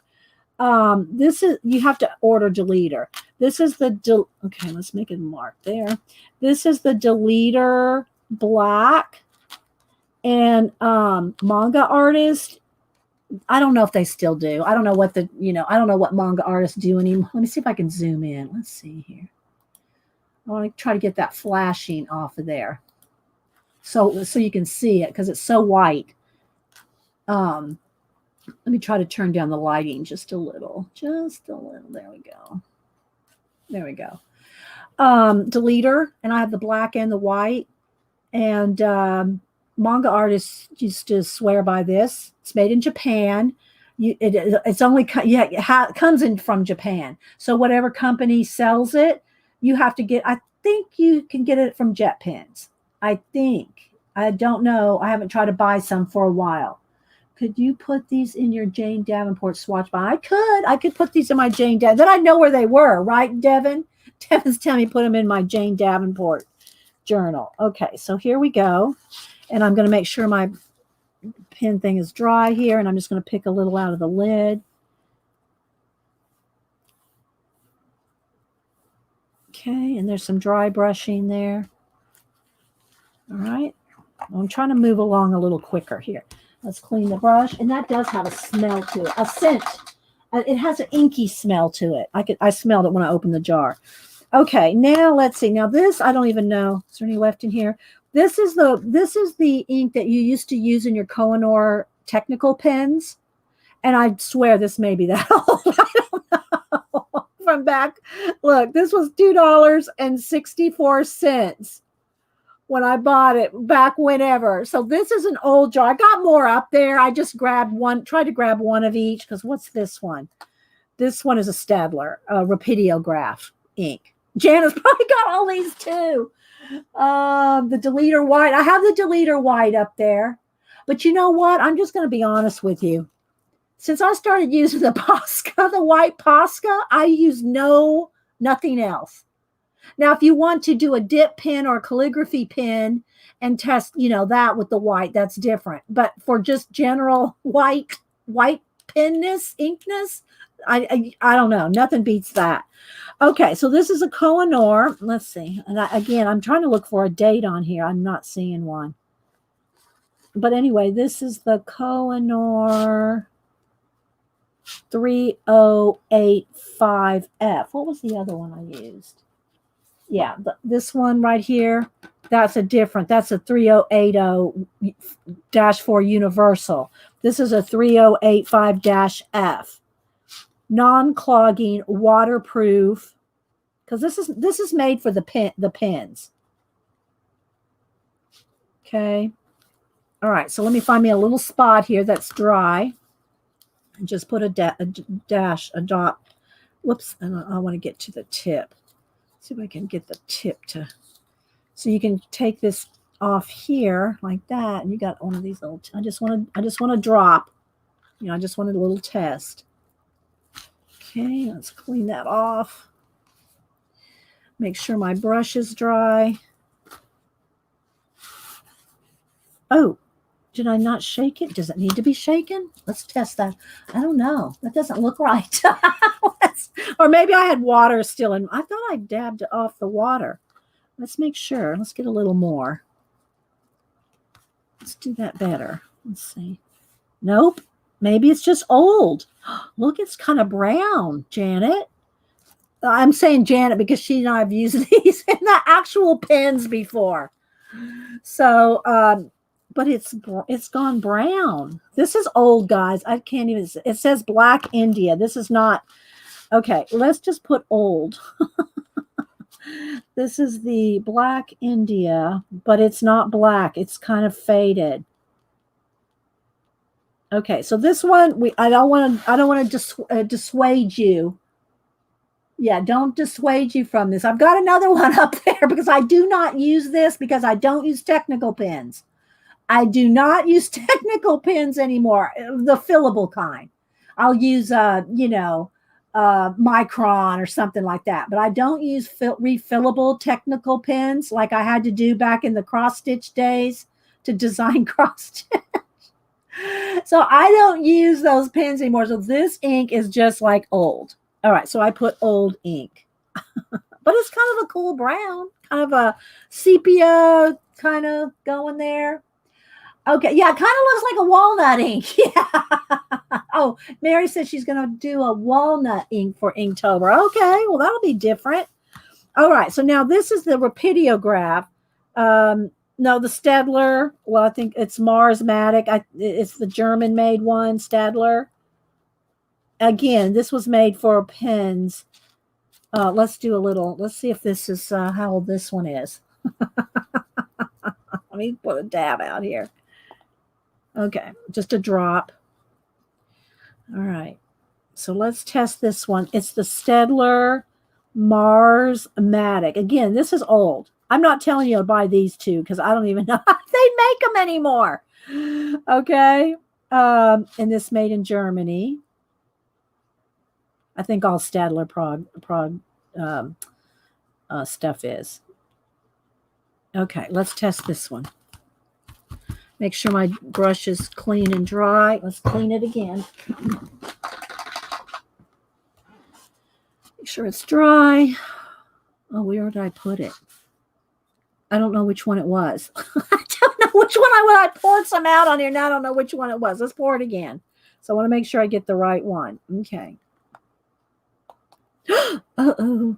I poured too much. Oh, well, it's okay. All right, let's test this one. Again. All right, this has got to go in the, well, I'd say it'd go in the trash. It's just, look, it's old. Those two are so old, they don't even work. All right, let me get a baby wipe here. All right, so those two bit the dust because of age. Okay. All right, I'm going to go to my small one that's dry here. All right, we have four more. Let's see if they're the same. Okay, I got the Black Star, High Carb, Dr. Phil Martin. I have the, okay, that's the same. Oh, I got two of those. I think there's some left in there. Okay, so this is the Dr. Martin, PH Martin, Black Star, High Carb, Waterproof. This is FW Acrylic. I think that's black. No, it's the Payne's Gray. Okay, I have a black one of these, though, too. But I'm not sure if I can find it right. Okay, let's see. Yeah, here we go. FW Black Acrylic Ink. The Bombay. Look, it's got dust on it. Look at that. This is the Bombay Black India Ink Dr. P.H. Martin. And then the Dr. P.H. Martin, the Black High Carb. So let's do these. Okay, so let's just real quick. Let's just do that for that one because I can't even test it. Okay. Yes, invisible ink. Yes, Big Jerk. Invisible ink. Good one. I'm writing that down. Invisible ink, LOL. Okay. All right, so let's do the PH Martin Black Star Waterproof. Okay. PH Martin, well, Doctor, that's the official name, Martin, Black Star, Waterproof, High Carb. That's the full title. All right, let's test that. Oh, wait, now this one is the old. That's why I got a new one over here. Okay, so let's open it.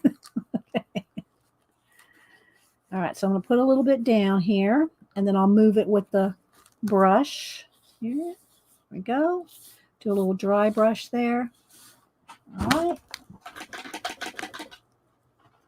right. And then let's see if this is dry enough to turn this one over. See, it's still, look, I'm going to show you. Look, you think it's dry. Look at that.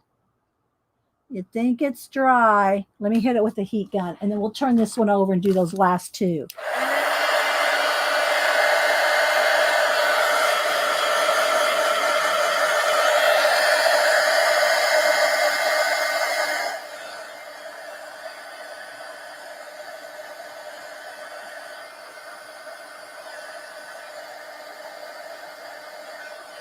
I think that's good. All right, so now let's do the Bombay. I think this one's still active. Let's see. And there's not much left in there. I can't even really test that. But it's another acrylic ink. Like this one is the Rowney Black FW. Okay, this one. I can't even get the lid off this one. I'm not going to test these two. They're acrylic inks. I've got a whole tray of acrylic inks. I just grabbed two, and they're ones I can't get the lid off. The other one is old. All right. So acrylic inks are waterproof, though. Acrylic inks, once they're dry, because they're acrylic, right? They're waterproof. Oh, Sumi, but have you used it? Yes, the Sumi one. Which one? I'm not sure which one. This one? Yeah, I've used this. I like it, but I haven't used it. I'll show you what I use the most. I use these the most. These three. These are the three I use the most. Okay. All right, so let's move all these inks out of my way. Except, I'll use an acrylic ink. We've used these to splatter, drip. They have their uses. The acrylic inks have their uses. All right. Okay, now I've got to get this. This is really wet here. Let's get a tissue and see if I can sop up some of this one because it's going to take forever to dry. It's going to take forever to dry, even with the heat gun. So let's dry these, and then we're going to go over them with some water. All right, let me move my nibs out of the way. Let's move the inks out of the way because I'll be the first one to stick my arm in there. Okay, let's dry this.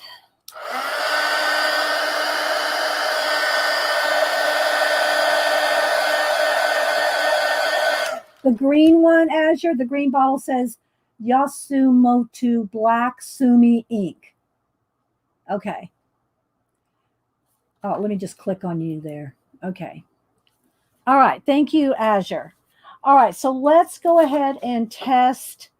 Let's test these real quick. See, I can still see that's wet. Where's my Kleenex here? Ink can take a long time to dry. All right. So let's see how they move with water. Okay.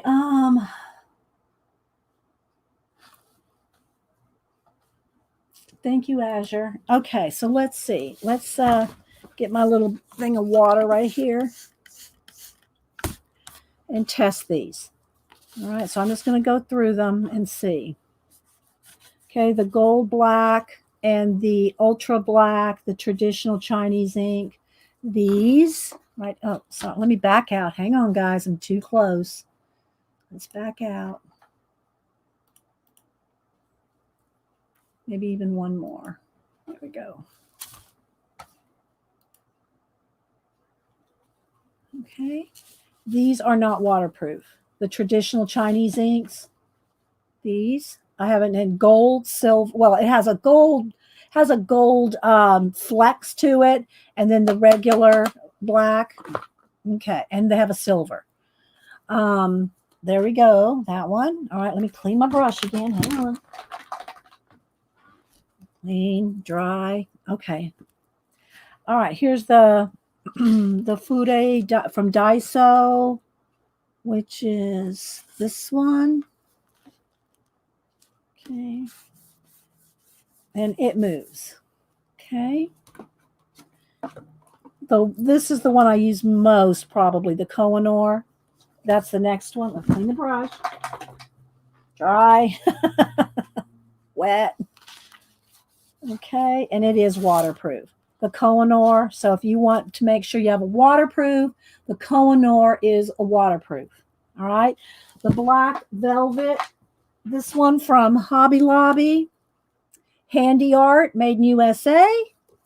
Let's test that one. And it is waterproof. So there we go. Those two, the Kohinoor waterproof drying ink. There's the number 3080-4 Universal. I get this one on Amazon. I've not ever seen this sold in the stores. Maybe at Blick, but I haven't really looked because I just bought it off of Amazon. This one's sold at Hobby Lobby. It's a handy art brand. It's called Black Velvet. Well, here, let me show you the bottle of this. That is India waterproof India ink. And so there we go. Those two. All right. I'm giving myself a headache with all these tests. I need to move on to my collage. Seriously. I need some juice and a Tylenol. Okay, let's see the Sumi green bottle. It is not waterproof. Cleaning the brush. The Deleter Black, not waterproof. But I wouldn't expect that one to be because the manga artists use it and they probably shade. They shade with it, you know. Okay, clean the brush. Okay, I'm not even going to test that Kohinoor or that Stadler. Those are just old. The P.H. Martin waterproof high carb, and it is waterproof. Okay, that where is it? This one, Black Star, high carb, waterproof.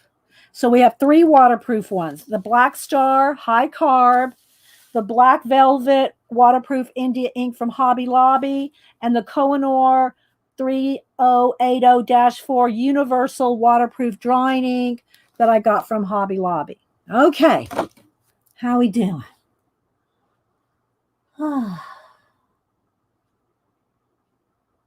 So that hopefully that helps y'all with the test for some inks and for some brush. These are the double-sided, my new order of double-sided jet pen inks.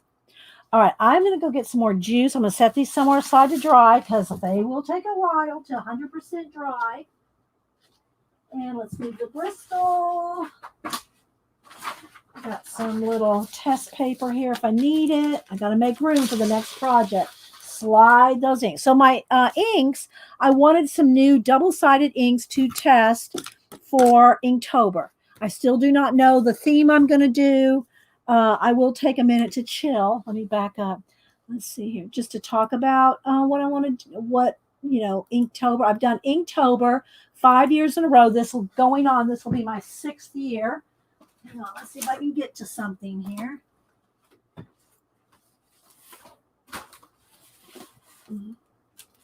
I'll do a quick little, did I put them in here? Where did I put everything? Okay. I will just quickly show you a couple things that I did with Inktober last year. I did Movie Monsters my way, and I'm just going to do a flip. I'm not going to flip through all 31 of them, but I'll flip through some of the ones that I did. So the ones that I did last year are, what size are these?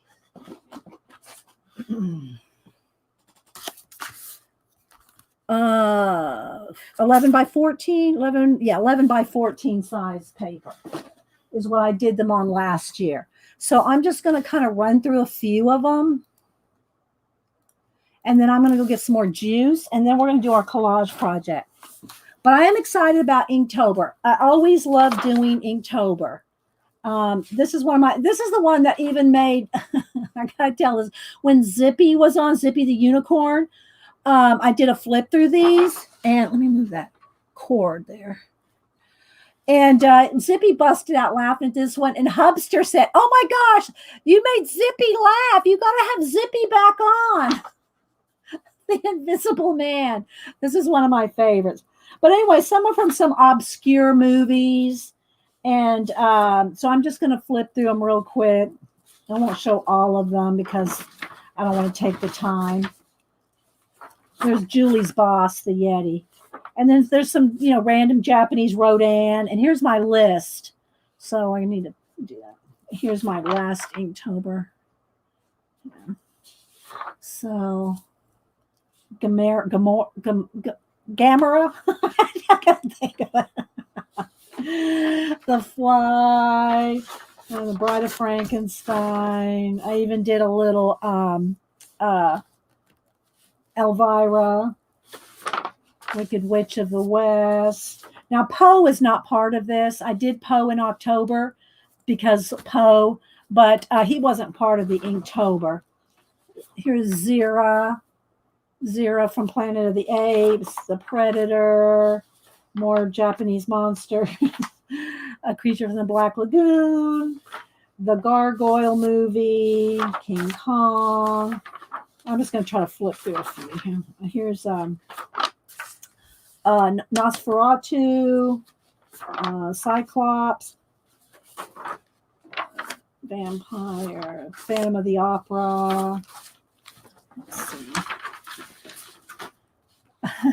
Thanks, guys. So anyway, there's a few, I got more in here, but those are some of my favorite ones. I got, I don't know, 10 more. But anyway, so this was what I did last year. 1 a day, 31 days, Inktober. I do not know what I'm going to do. Hi, Judy. I do not know what I'm going to do this year yet. I haven't decided. But when I do decide, I start making a list. I scratch them off as I do them. Some make the cut, some don't. Then I started having other things that I never got to, like Vincent Price, actual like actors in the movies. The flying monkeys from Wizard of Oz. I didn't get to that. And then any of the giant insects, spiders, crabs, scorpions, or ants, skeletons, more robots. So these are all the ones that I did. And I checked them off as I went. Sometimes I changed my mind. Sometimes. But anyway, this is the list I went off of to do my Inktober last year. Okay. I'm going to go get some juice real quick, guys. And let's put this back. And I'll be right back. And then we're going to start we're going to make our own collage book papers. Some of the stuff we've done, you'll see how I've done it before. We've done before. Let's move my little thing of water here. And so get your collage ideas on, get ready. Okay, well, I'll be right back, guys. Give me 1 minute.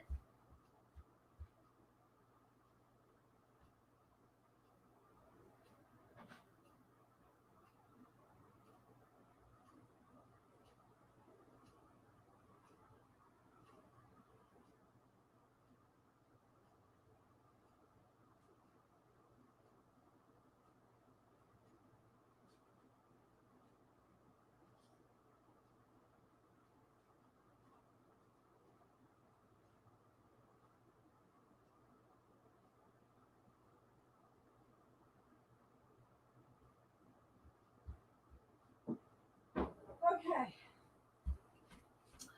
All righty. Let me move my iPad out. I don't want to paint on that. Got my Xandra papers. 1 minute.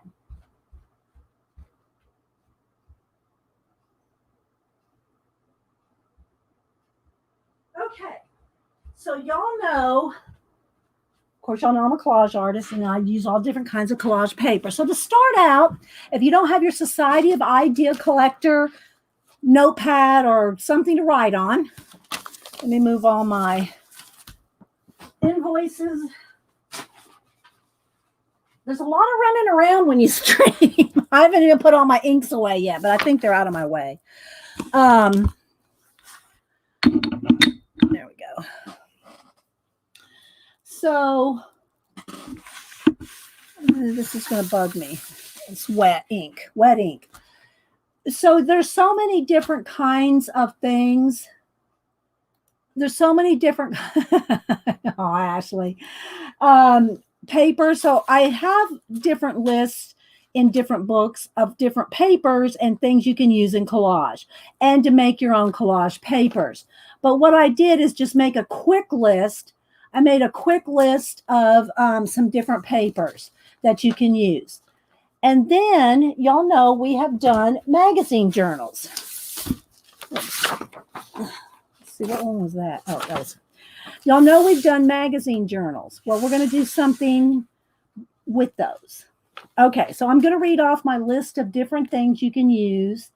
oh, thank you, Judy, that you can use in collage papers, okay, or making collage paper or using collage. Now, this is not a full list. I have a list of 2 full sheets of list and I didn't take the time to pull those, so I just made a quick one for some obvious papers that you can use. All right, obviously you can use your scrapbook paper, music papers, old envelopes, junk mail, book pages, magazines, tissue paper, like, tissue gift wrapping paper that's decorative, your deli papers and painted deli papers, parchment paper, wax paper, calendars, your own personal old journal pages, of course, any kind of ephemera, children's books, dictionaries, sewing patterns, the patterns that you used to make clothes with, the tissue-y sewing patterns, the rice papers, like the ones I just showed you that I bought from Zandra, inked papers, like Smack and Dragon inked papers, stenciled papers, stamped papers, where you've either stenciled, stamped, inked, of course, washi tape and drafting tape, postage stamps, fabric, lace, ribbons, any kind of that, things like that. Your decorative napkins, stickers, die cuts, and that's just a few. These are papers that you can use to either make or reinvent other papers.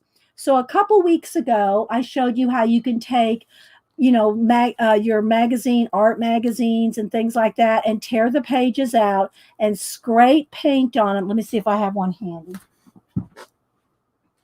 And scrape the paint on them and reinvent your magazine papers. Well, let's see if I can get to one. Hang on. Here we go. Well,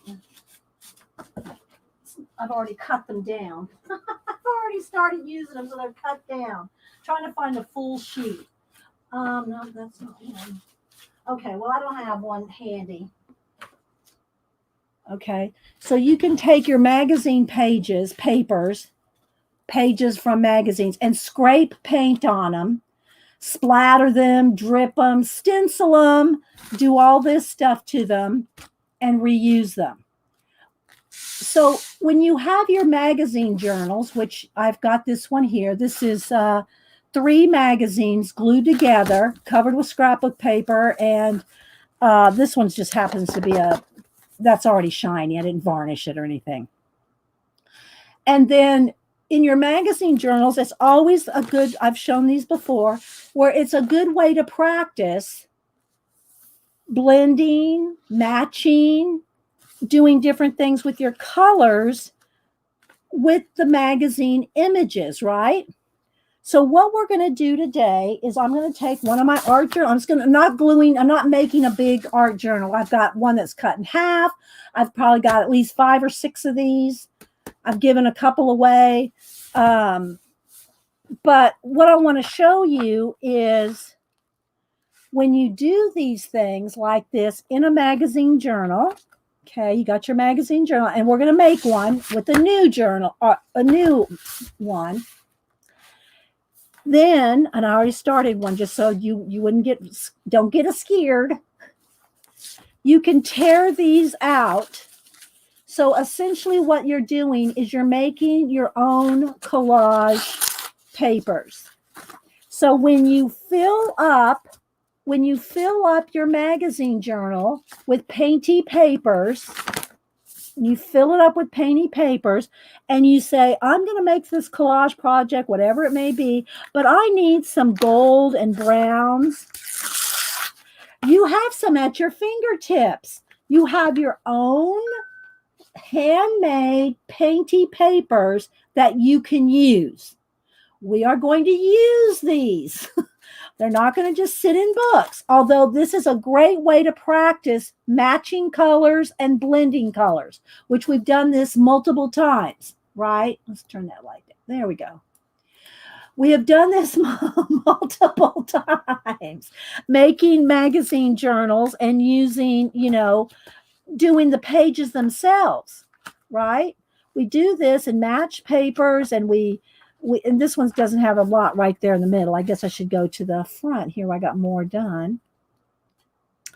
And so when you need some color, whether it's just some, whatever you need to work in your collages, I always need new papers but I do collage a lot, guys, But you can use all of this to make these in your magazine book and then tear them out and use them in your collages. All right? We are eking?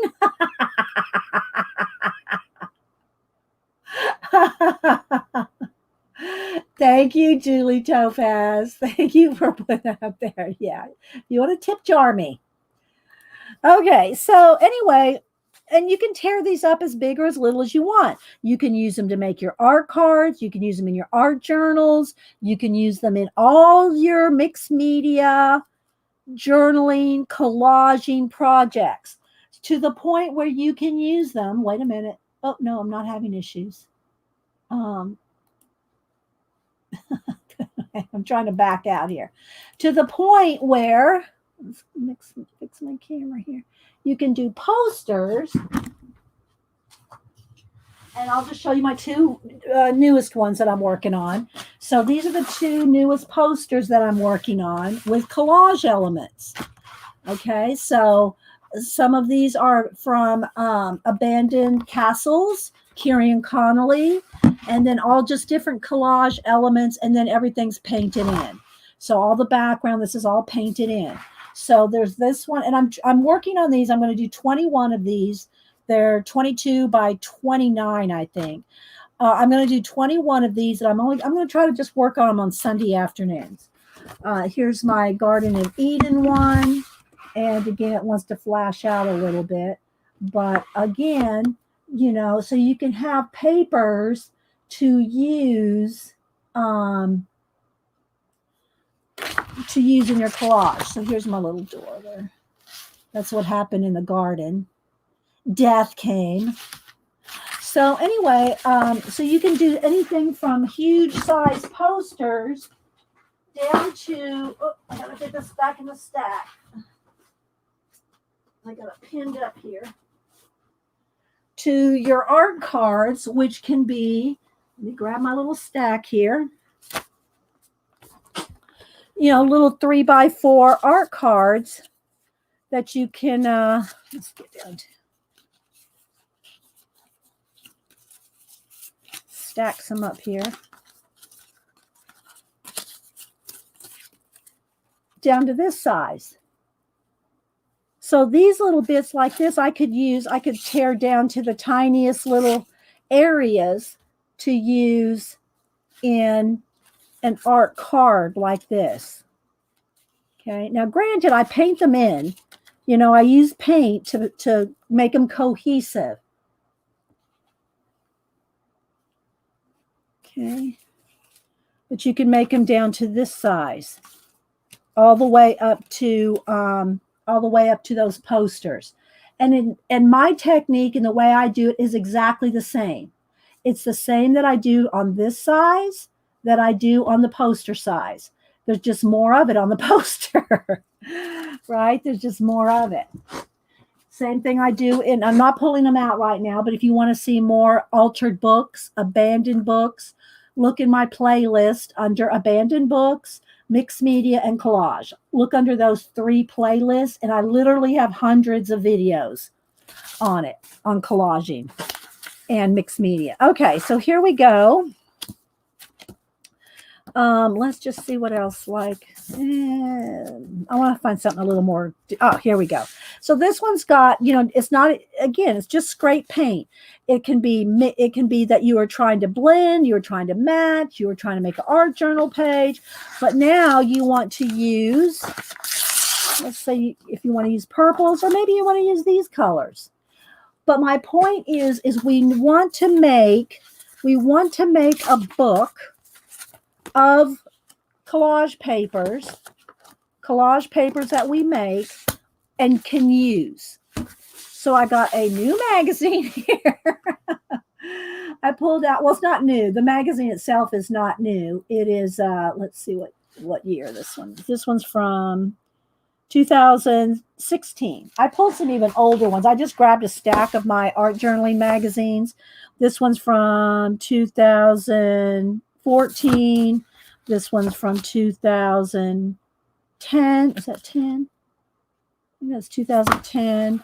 This one's from 2009. So I have different ones from different, I've had them all at one point of the art journaling magazines. Now, I'm not going to tear up ones. I'll make sure that this is not one that Paula or Diane was in. Our two friends were in. I'll make sure that these books don't have them in it. But other than that, I'm going to use them. All right, so let's see. Betty Jo says, I print my own landscape and foliage photos on printer paper to use for collage. Yeah, and I've told y'all that you can do the same thing with your old art journaling pages, which we've done. You've seen me take my old art journals, deconstruct them, cut them up, make them into cards, make them into art cards, use your own art journaling pages. But here's the idea behind today is for you to paint up a whole book that you can draw from, that you can tear out. I'm really doing them for myself and just to have them and show them, Rebecca. Yeah, I'm not selling them. Yeah. Rebecca was asking on my posters. I have made, I've made a few prints on some of my big posters, like my peace sloth. I've made prints of this. But what I usually do is these are thank yous for the people that support the chat, super chat or PayPal. I try to do a once a month thing where I give back to everybody that's given to me. And this was last month, I think, or maybe it was a month before. And so I do make a few like that. But someday I'll probably get some on phone cases or something. Here's the thing, guys. Having like an online store, it can be profitable if you work at it, like a full-time job working at it. You can't just, make a couple of posters, put them up on, Shopify or whatever one that's just one that came to my mind. Put them on there and say, okay, well, there you go. You got to run that store. You got to run that baby. Same thing if you do an Etsy, if you do any of them. It's a full-time job if you want to make money at it. I tell the story about before I started streaming, so it would have been over 10, it would have been like 12 years ago when I had an Etsy shop and I was selling some of my art cards and I was selling collage packs. And this was before I even had a cell phone. 12 years ago, I was using my 35 millimeter big camera, taking the SD card out, loading it up to the computer, making files, fixing the photos, resizing the photos, and uploading them to Etsy. It's a full-time job, people. If you think when you go to an Etsy shop and you go, oh my gosh, they're selling a collage pack for $10, let me tell you, I had some small baggy size collage. I'm just going to go on a little rant right here. When I was selling little collage packs, like baggy size, sandwich bag size collage packs for $5. I thought, hey, I can whip these things out like this. Oh, I could make them just like that. Here's the problem. Putting them up on Etsy. People want to, like how I did it is I did them by theme. I'd have a green collage pack, a red, a blue, a purple, a pink. I'd have them broken up by color. So you could buy a pack. And if anybody wants to go with this idea, run with it. You'll see how much work it is. So I would make these little packs based on color and I'd fill sandwich bags full of pink things, blue things, green things, yellow things. And then I'd put them up on Etsy. Here's the thing. The people that were buying $5 collage packs wanted to see every piece of whatever was in that bag. So you'd have to lay it all out, take pictures, close-ups. You would spend at least an hour and this was before cell phones, so I have to take the picture 35 millimeter, take the SD card, load it up the computer, digitize all the pictures, upload them to Etsy for one $5 pack of collage. So when not saying that that's, they have the right to ask, but you have the right to not say, look, sorry, you get what you get. But, you're not going to have the sales. So if you're running a shop like that, Etsy or shop of whatever it is, it's going to take a lot of time to run a store, regardless of where you sell. So when you see somebody selling a pack of collage papers for $10 and you just can't understand how all that trashy paper is worth $10, well, you're looking at the time. You're looking at the time it took to put it together, package it. Some people put the little, like Preppy Crafty Girl on her kit. She has a little headers and, she does all this stuff. She makes videos. Preppy Crafty Girl's kits are awesome prices for what goes into that work. So I'm going to tell, if you want a vintage kit or any kind of collaging stuff, go over and look at Preppy Crafty Girl and buy a kit from her. They're like, 35, 40, maybe 45, something like that. And she may have some more expensive ones too. But anyway, all I'm saying that exactly, Jane, most people undervalue their own time. BDI Best, another one, sells beautiful things. Yes, there you go. Mystery pass. Yeah. So anyway, I'm just saying, I have not had anything on my Etsy shop in 12 years. I just said, this is way, way too much trouble. So when people go, well, why don't you put your posters on? It takes time to do all that. I could stream one day a week instead of two. There's things I have to cut out because you'd forget. I also do commissions, people and pet portrait commissions, and those can take days. So I have to budget my time, and but my joy is to inspire people to try things, to be creative, to let you can do something creative. And so I love streaming to do that. If I wanted to make more money on YouTube, I would not stream live. Streaming live does not pay what you might think it does. You say, oh, you're there 3 or 4 hours. You must get all this money for 3 or 4. No, it's by views. And everybody that's here is already here. So those views, I usually get, I'll get 1,000 to 2,000. And then later over the years, some of my videos have got 10, 20,000 views. And those still count. But what I'm saying is if you want to make money at YouTube, you probably should just be making 10, 15-minute videos, and go from there. But that's not why I do it. If I wanted to make a lot of money on YouTube, I would not be doing these live shows. That's why I think YouTube did super chat. And I'm not asking y'all, don't super chat me and PayPal me right now. I'm not saying that. I'm just giving y'all an explanation. I think YouTube started doing super chats for that very reason, because live people were not making the money, So just FYI, the little bit of background, selling your work info right there. If you have any questions, feel free to ask me. You can email me nice questions, but don't email me if you just want to gripe. Okay, so back to what we want to do. I'm going to just pick this one. So I'm just going to do a few because now you see exactly what the idea is. The idea is to make your painting pages, whether you glue more collage on one page, whether you just match paints, whatever you do on these, your magazine journals. And sometimes, like my little mini magazine journal, you see me make little, let me grab it.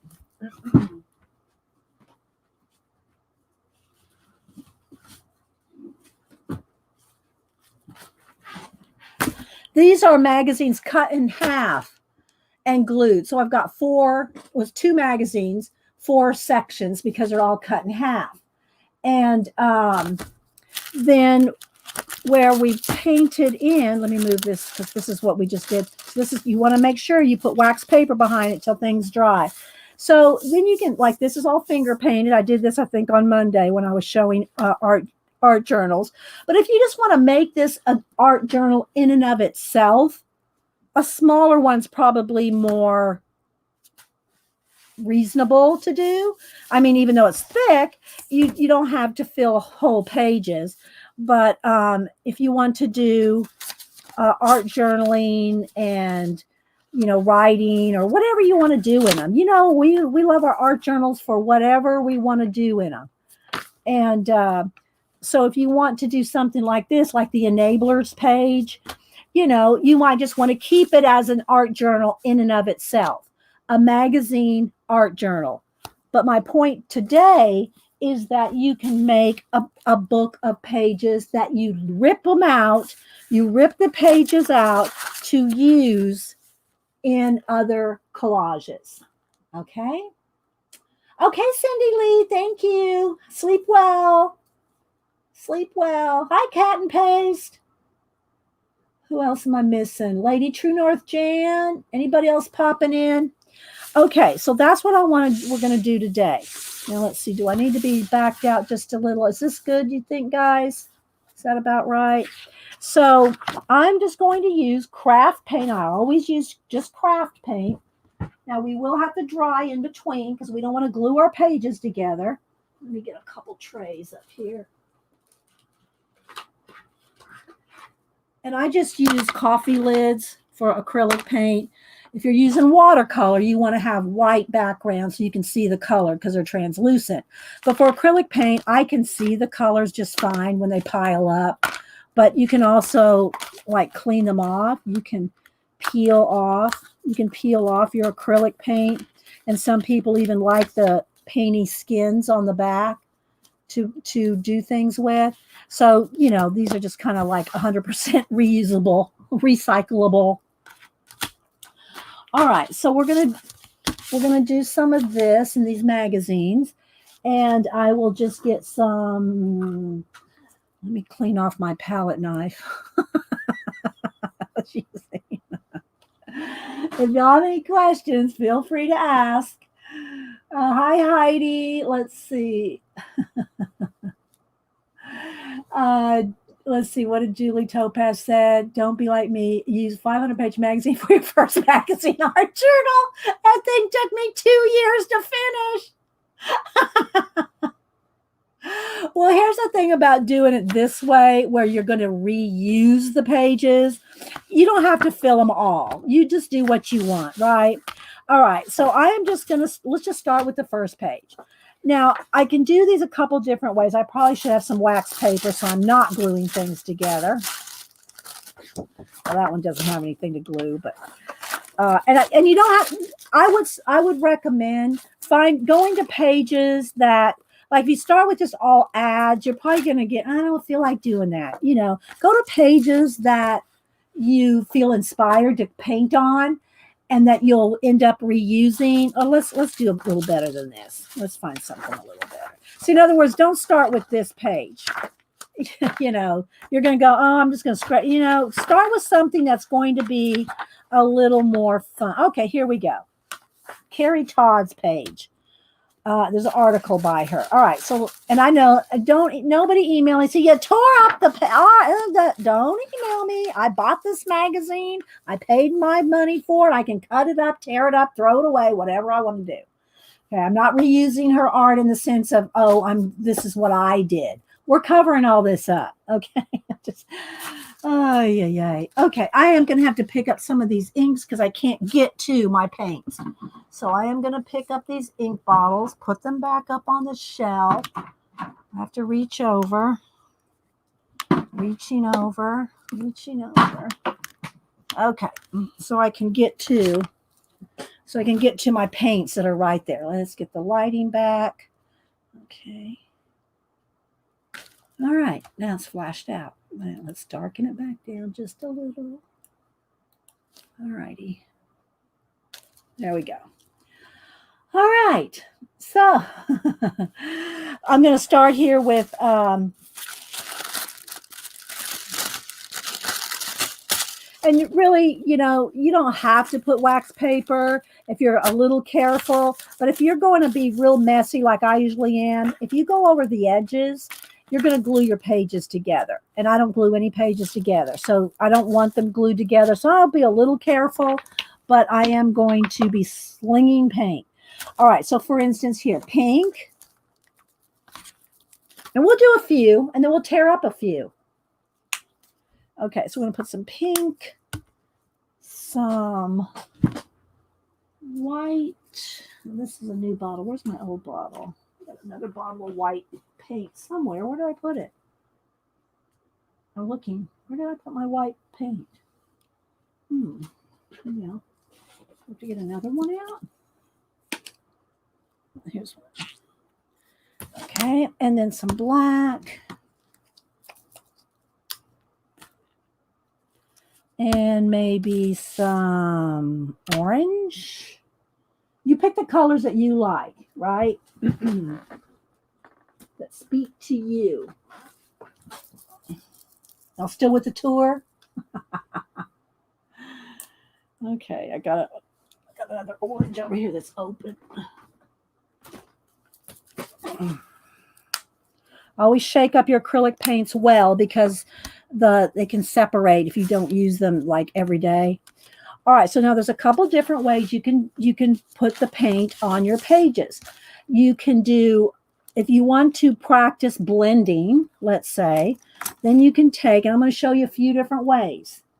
The fastest paint slinger in the West. Well, let's say in the South anyway, Devin. The fastest paint slinger in the South. Hi, Joycey. Who else am I missing? Terry Snow. Oh, thanks, Terry. All right. So you can do a couple things depending on what you want to practice. If you want to practice paint blending, so let's just say, or color matching, then you can start by, just trying to match those colors that you see right there. And you can just start painting with them, try to match them. And it doesn't take a lot of colors to where you can play with mixing them. So let's just say I want to do some pink and some white, and then maybe a little darker pink, or maybe even just a tad darker, a little grayer. Let's gray that down just a little. So you can play with trying to fill a page of paint. And this is very relaxing, which is really, I've been running like crazy since 8:30 this morning here. So this is going to be a little chill for me, which is good. So you can take the time to just, play with blending and softening. You don't have to fill it all up. You can use other colors. I'm just kind of showing you some different things you can do with your paints on magazine papers. Okay, so you can fill a whole page. All right, now again, don't anybody get all bent out of shape when I start covering up someone else's art pages. This is the point of recycling your papers. Okay, your magazines rather. If you're just going to have them thrown away, go to landfill, you might as well, tear them up and reuse them. All right, so we got a little bit of pink here. Let's get a little bit of orange going right in there. And again, you can try to match, you can try to blend, or you can just roll with the three colors that you picked and just start moving them around on your page. This is very chill, people. Very chill to do this. Okay, Judy. All right, now, so you can do it with your brushes. Now, let me clean the brush on the other side where I wasn't cleaning my inky brushes with. Okay, now you can also do finger painting, which I showed that most of the pages in this book are all painted, scraped on finger paint. This is all finger painted in. For the most part, this is finger painting. I showed you how I did this in like literally 3 seconds. So you can do that. So let's maybe go over here because I have another plan for more of this. So you can pick up your colors and just start finger painting them in. Maybe a little black. Let's just get rid of that bird there. Okay. And you might have to clean your fingers every now and then because you'll start getting mud. which I thought I had some baby wipes out.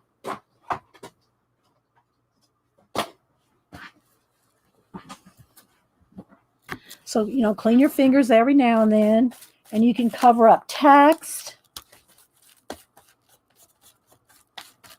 And you don't have to cover everything, but I'm just showing you some different techniques, different methods, right, of filling your pages with paint. All right, so there we go. That's plenty. Even a little text still showing is fine. Maybe a little more pink down here. All right, so there we go. Now we got that whole page covered with paint, just like that. No, I'm not going to. Devin. Oh my gosh. Did Eileen's a mod, Devin. Be careful. Eileen's a mod.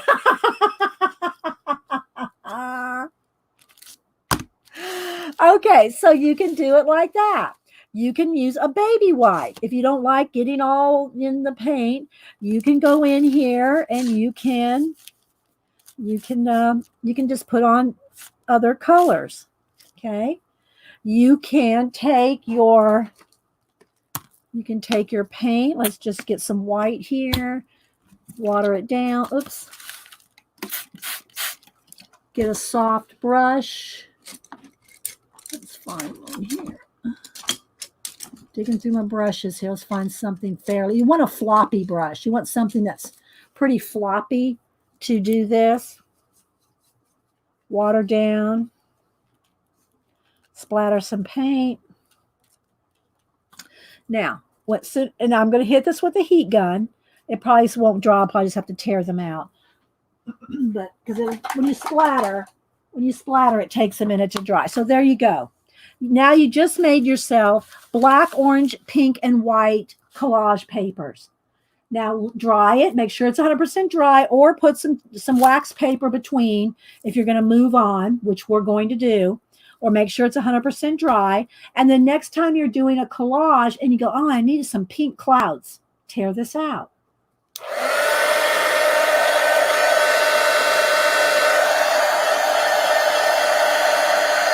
So the idea is to fill up.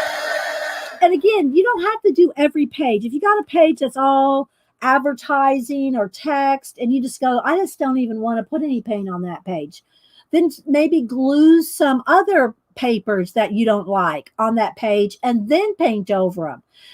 Or just skip it. Just skip that page, or skip every other page so you don't have something you love on the back and something you love on the front. Then you're not going to know which side you want to pick.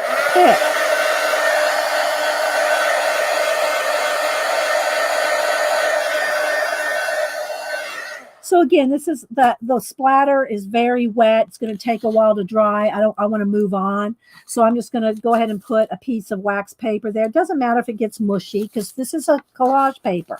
So we're going to go on. I'm just going to find something else that's kind of too similar. Let's find something that's total different colors. Here we go. Okay. And you can break the spines there. All right, so now, and I will use these up on, I'll scrape this into another area. And that's the other thing I want to show too is scraping. We'll do that on this one. All right, so here, let's go with some orange, yellow, and a couple greens. I try to stick with 2 or at the most, 3 at the most, 4 colors. Because if you just do 3 colors, you're going to have a cohesive page. You're just trying to. Okay, so then I'm going to do, let's just do, well, maybe just a touch of lime green. Okay. So again, I could do a couple different things. I could pick up all the colors and just start scraping them in, just kind of, barely lightly running my hand over it. I'm not being, you can chill with it and just go shh, shh, shh. You can cover some up. You can keep maybe the butterfly wings, because you're going to end up cutting this all up. So you can do it this way with finger painting again, or you can do it with a brush, or you can take your baby wipe And you can smear things in with baby or blend. You can blend, you can smush. You can take your palette knife and do scrapes. Scrapes are good because you just skim. Let's put some dark green down so you can see it. You just skim over and it gives you texture. And you don't have to do it this angle. You can go up and down. You can, do whatever you want. You can do it this way. And then you can have, let's go back over to the white. You could skim some white in here. So essentially you're just making your own papers and keeping them in a magazine until you want to use them. Now, the brave part is when you have to go to use them. You have to tear them out. Let's go with some more orange over here. I'm just going to pick some up.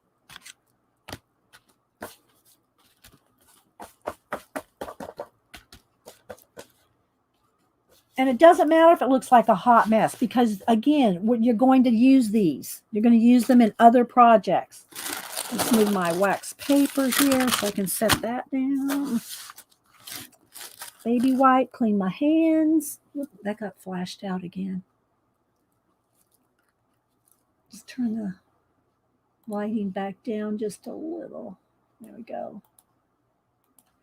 So anyway, I just wanted y'all to see maybe a little pink in there, some butterfly there. You put some pink. You can just smush it. You can drag it, just whatever you want. Because then you have these beautiful papers. And if you don't want to work in a magazine, that's fine too.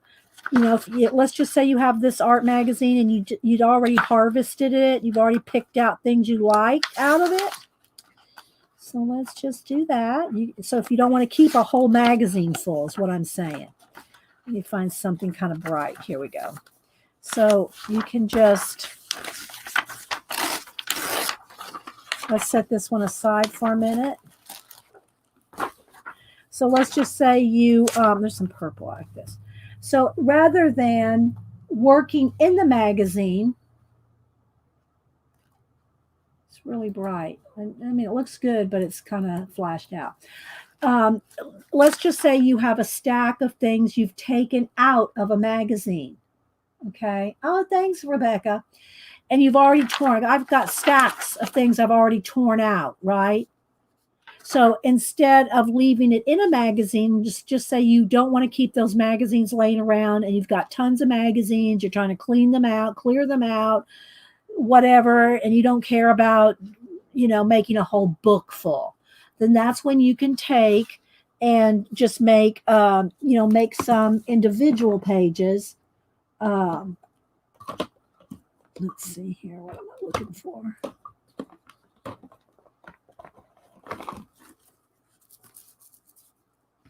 I think I pulled one that's pretty empty. I need a new one of these colors, lilac. Let's see if there's any left in lilac. There's a little bit.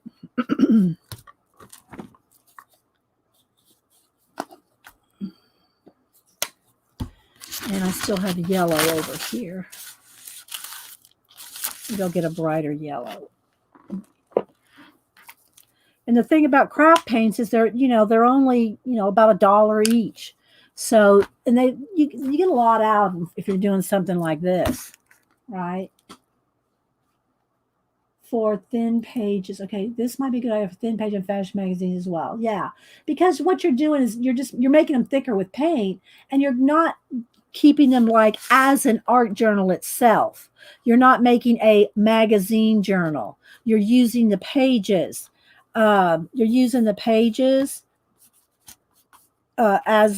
As paper. You're going to repurpose the paper. But the thing about using these art magazines is you've got colors already.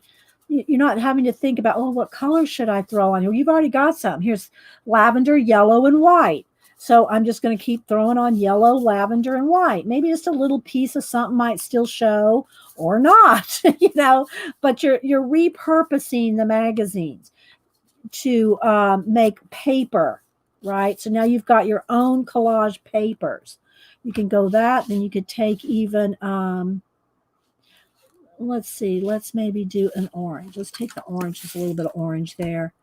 And I'll take, where's my splatter pen? So, I mean, a brush here. And then maybe we'll put a little bit of orange on there.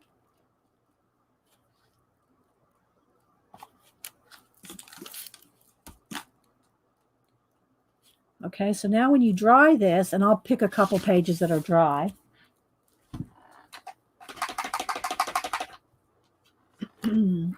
Then when you dry this, and just, you know, turn it upside down if it makes you nervous, if it makes you, or sideways. Turn it different ways so you're not looking at the images so much, you're looking at the colors.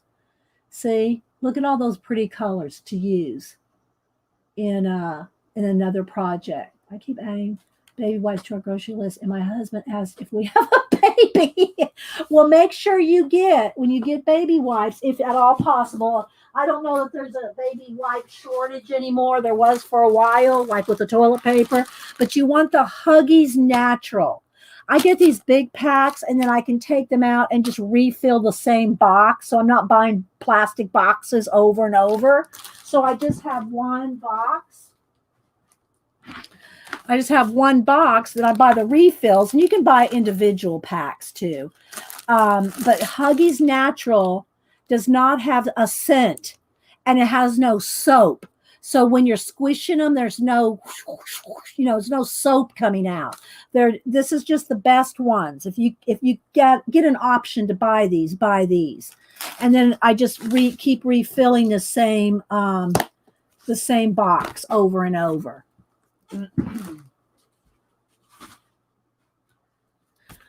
Okay, so let's see here now. Let's move this to the side and dry this.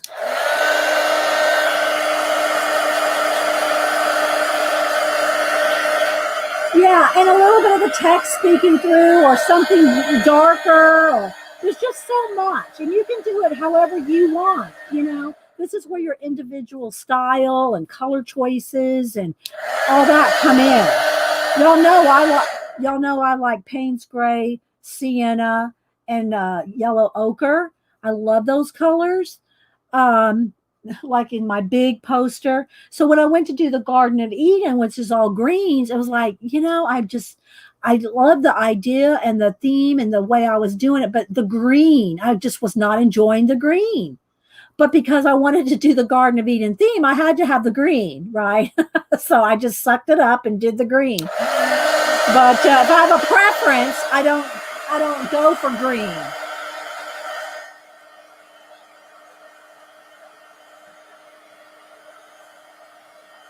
Yeah, Heidi, that's what's nice about using magazines is, trying to match, blend. So I'm just going to let this one sit aside for just a minute more, because it takes, when you splatter, it takes a couple minutes really for that to dry. So let me get this one here. This is one of the ones that I have that I've used for a lot of years. And just different pages have different things, but it's just so good to practice, and it's chill. It's chill to take. Let's see what I want here. I want some yellow ochre. It's chill to take a page and a brush and just whatever's on there. Like in this case, I did it wasn't this exact color, I don't think, but and maybe some white.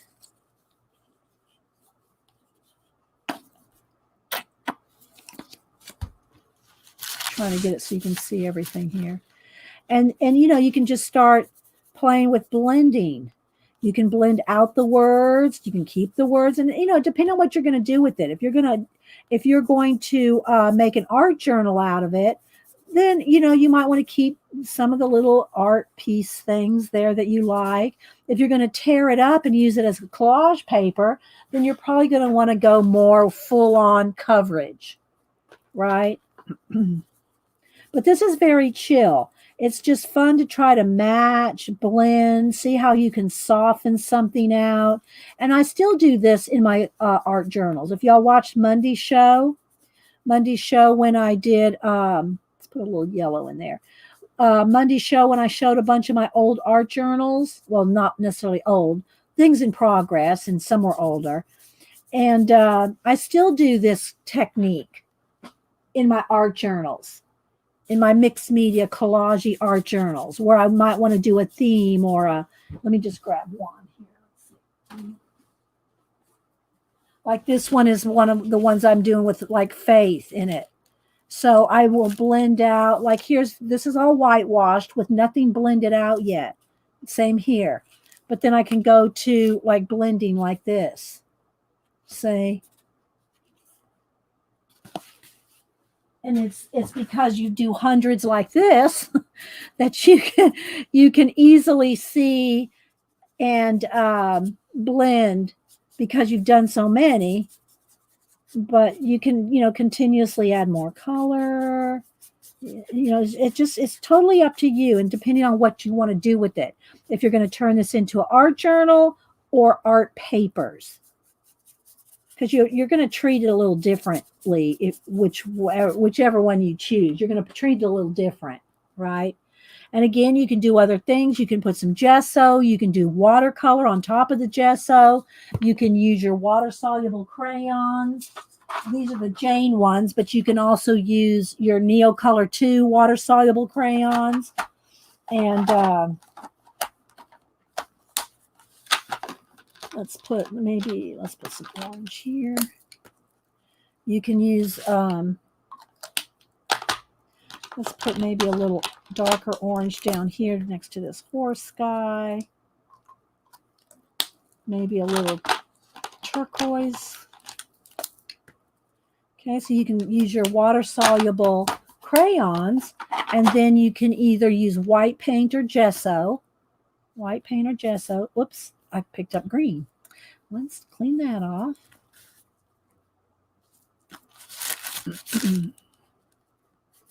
And you can move around. You can move around the color, the water-soluble crayons. Clean your brush, and maybe a little water.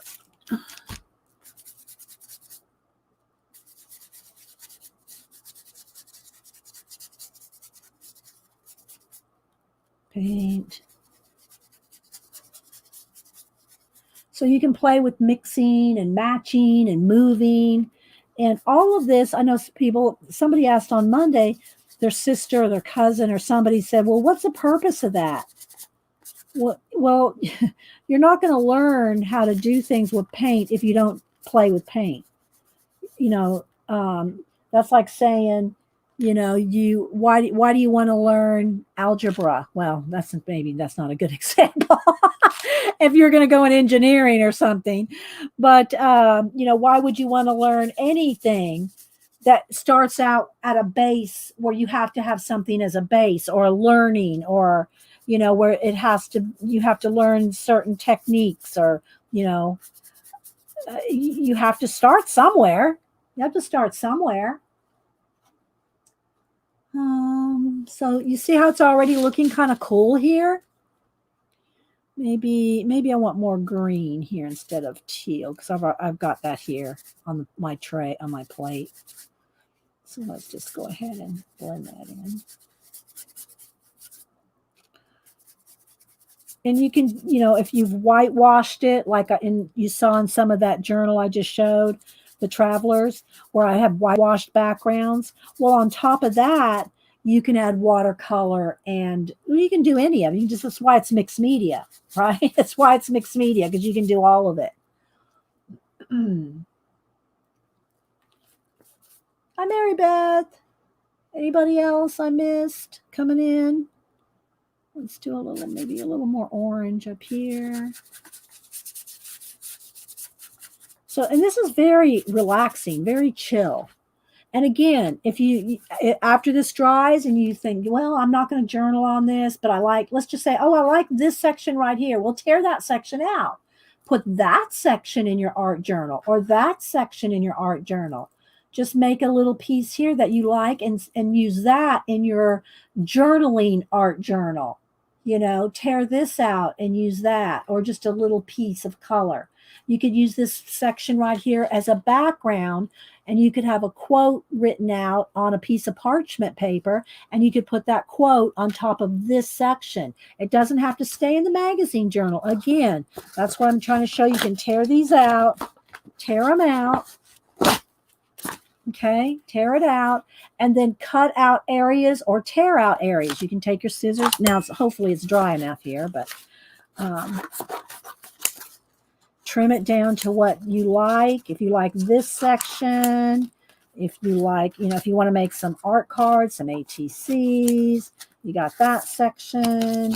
You got, maybe you want this section torn, So now you've got all these things. Maybe you like this backside there. You like that piece for another thing. Or, look at both sides. Maybe you like this one better for something. Look, of random thoughts. This would be a very cool, let me just tear this down here. Okay, let's tear this. Maybe take a little, what color would I want? Let's get a teal color here.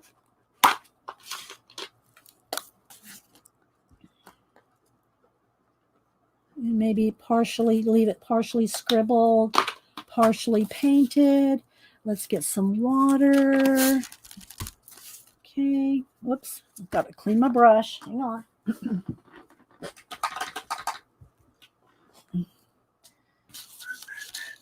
Let's get a little clean spot here.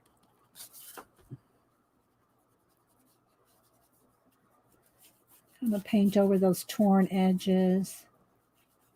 Like this.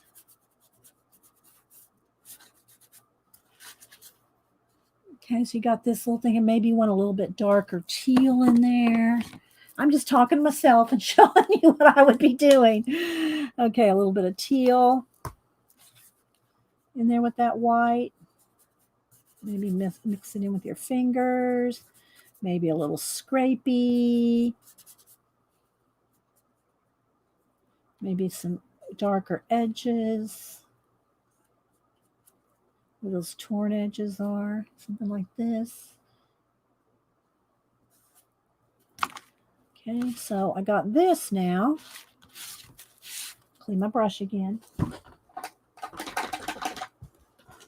So now if I go into a new art journal, let's see, do I have something here I can use? So let's open this one.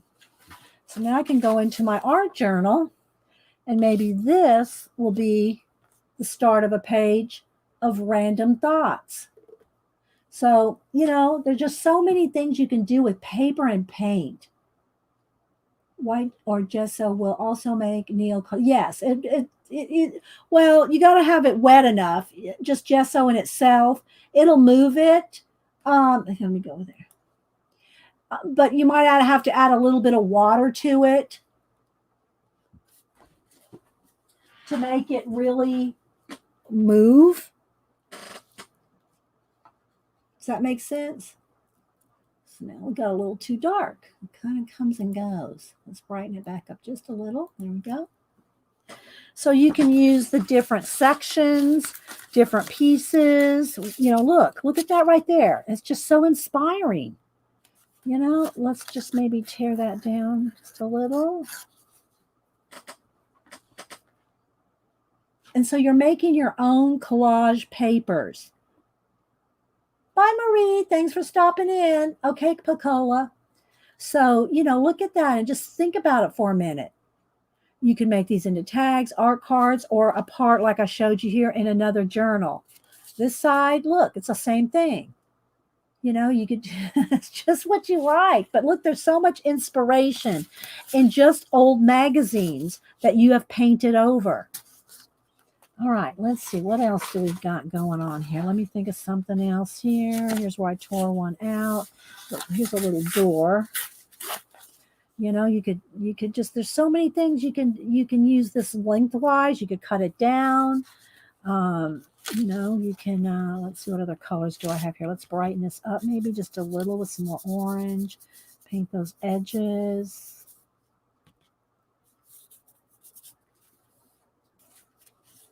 Are y'all inspired by this? Do y'all think that y'all would try some of it?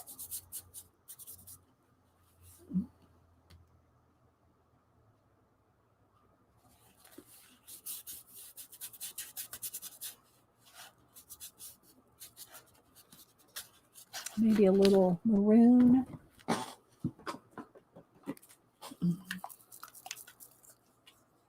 And then just play with the colors. You don't need to put out a lot, you know, just a little tad of stuff.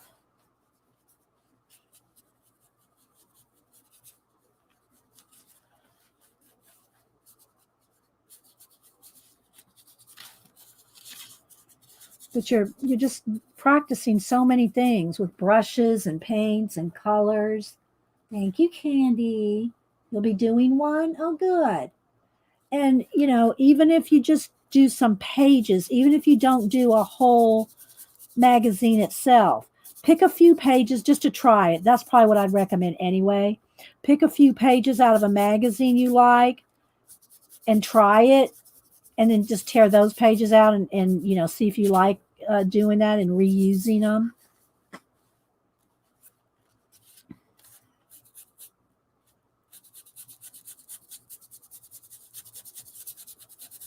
But you can, you know, scrub them in. You can take your palette knife and let's maybe a little bit of orange here.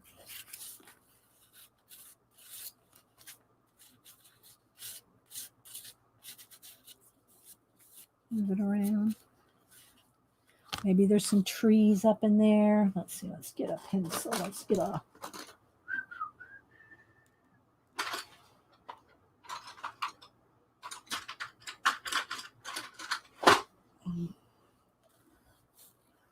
It needs black.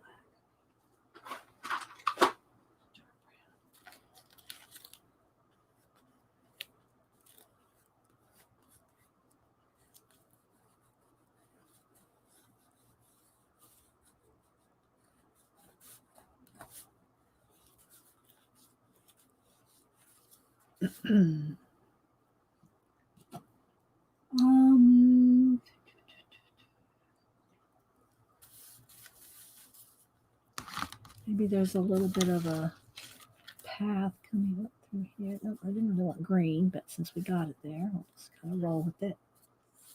Maybe there's some more green down in here.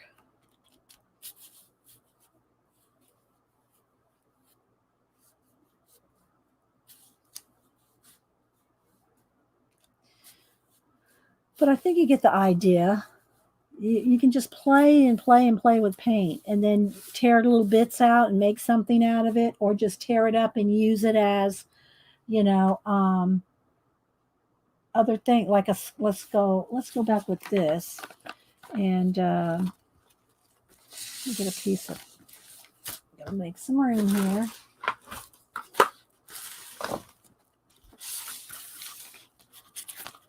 Get a piece of paper. Looking. Just want a scrap piece of paper here.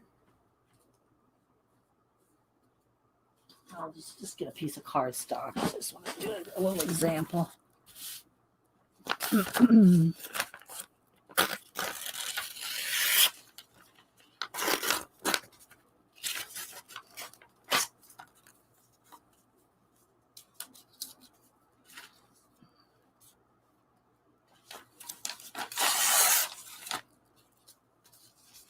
And you take your time, you know, I'm just kind of rushing through some ideas here, but you can,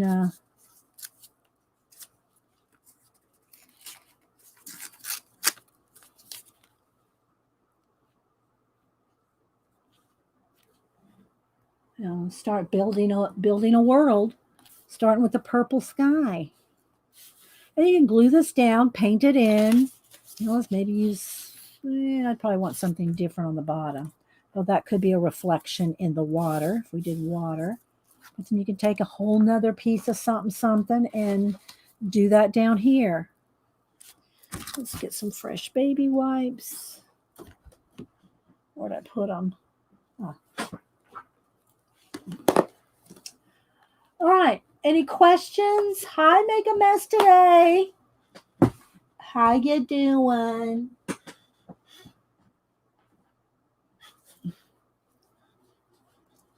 I always get Dawn and Laura mixed up. I don't know why. Maybe because they're both making messes.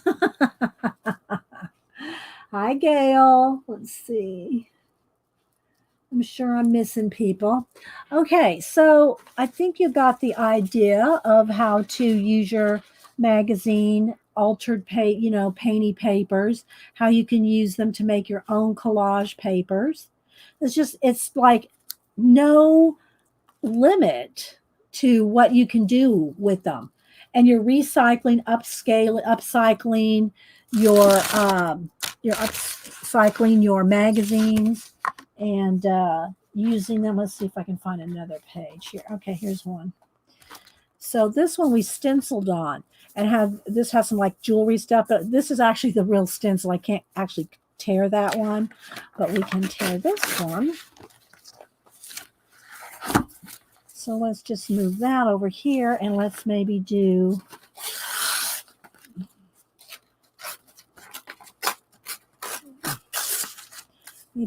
oh, I got two in there. And look, this one has shells on the back. This one has shells in the front. Maybe we can do a seashore. Seashells by the seashore. Let's do that. And because I pulled 2 pages here. Let's see what's on the back of this one.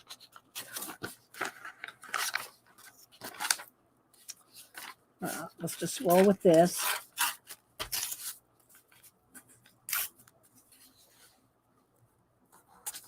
Maybe I want this here, maybe this. Yeah, I'll kind of go with that. Like, it could almost be waves. Could almost do waves. This is a part you want to take your time and think about and move things around, and I can just picture waves in this because there's like shell jewelry in there.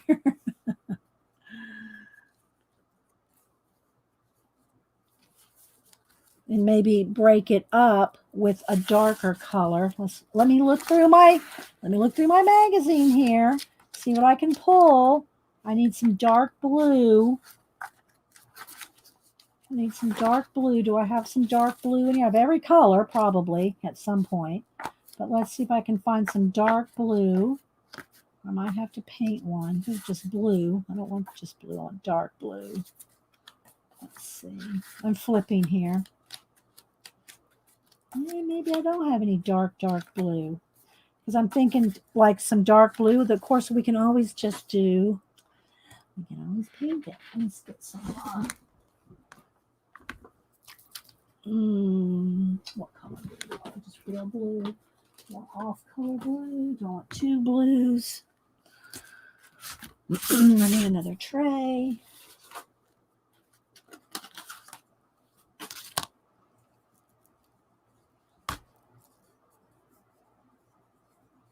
What's wrong with Dawn?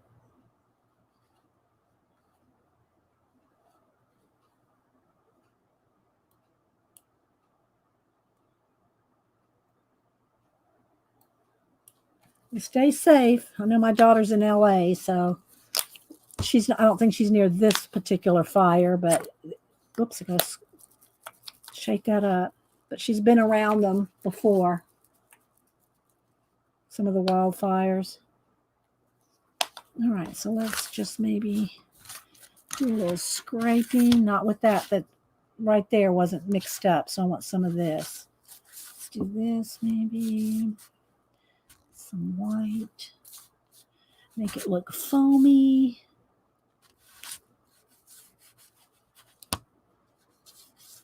So I hope you all getting some inspiration today and having a good day, and good things are happening. You're not in the middle of a fire. Yeah. Are they in Oregon? I thought they were in California and the smoke was in Oregon, but they're in Oregon too.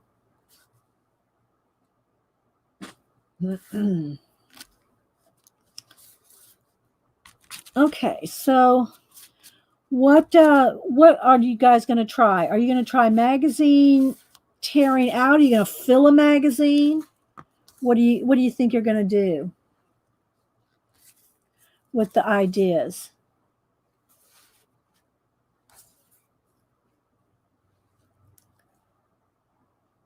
Now I'm not gluing these down right now. Of course, normally I would glue them down, but the paint's still wet. I'm not taking the time to uh, dry and glue and get out matte medium and all that right now because I'm trying to just show you the ideas. Okay, so now I can take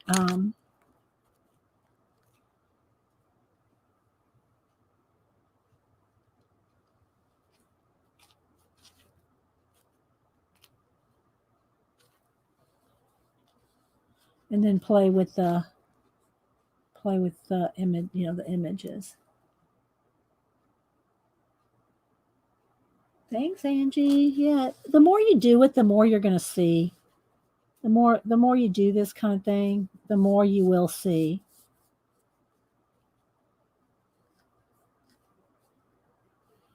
This brush is really too thick for what I'm imagining, but it's kind of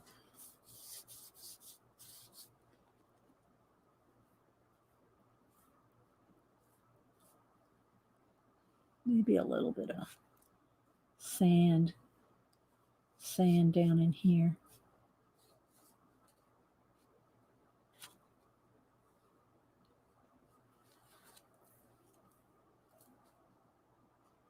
Devin's going to paint an old, where are you? I'm going to paint an old scrapbook magazine for collage fodder. There you go.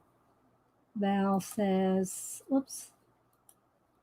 I want to create the magazine pages you use to make tags and pockets for your homemade journals. See, that's the thing. Once you start making your own papers, it's like you know what's possible. You know what's possible with the papers. And it's like, you think then you're going to start looking at other things that are already made and think you can make it better, Let's see, Joycey, think of an older idea, doing a little of both. Will you tag with fibs on post IG when you do oh, I'm sorry, you talking to me, Heidi? When I do my what? When I do my what? If you're talking to me, I'm not sure if you're talking to me. So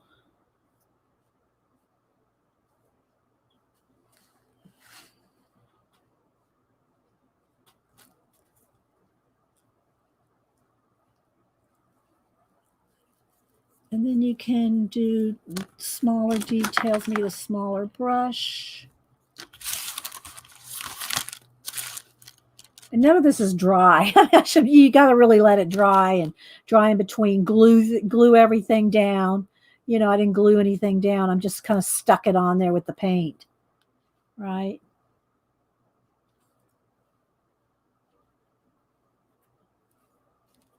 But if you like, I like water, I like time, I like clocks, I like space. So we can just kind of do this here, a little bit of water wavy stuff, kind of coming down, crashing over these rocks that are really, in fact, pieces of jewelry.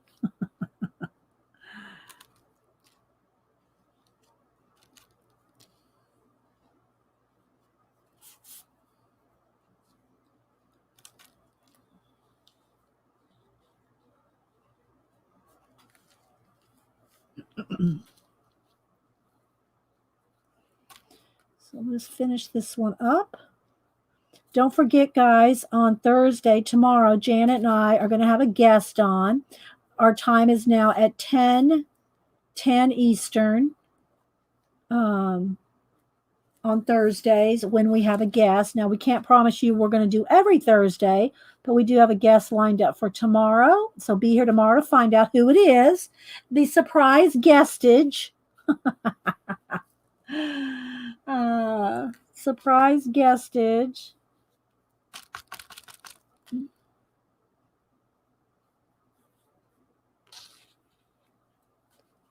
Okay, so we got to start with that. Now what I'll do, I'm going to do something real quick. We're going to do a little transformation here. Let me find here. Let me put a piece of wax paper, something down, because I'm going to make a mess. I know I will.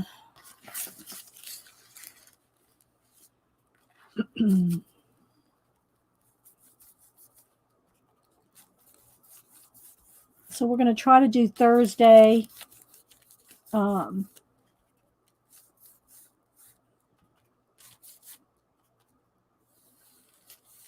normally I wouldn't cut this right in half, but, well, you know, we could even cut it, but that's okay. I'm just going to leave it for now. Just to do a quick.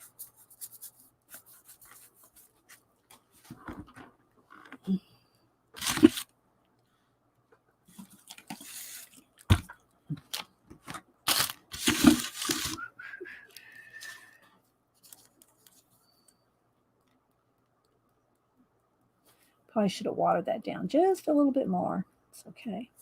We'll just kind of smear that one out. And we'll put a little bit of water foam stuff down there. That's a little busy sky. There we can, let's get rid of some of it.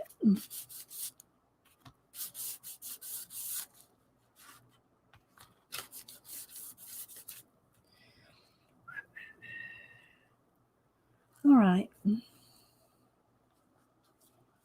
of course, normally I would probably take, just trying to do something real quick, guys, just to kind of give you an idea. Let's see.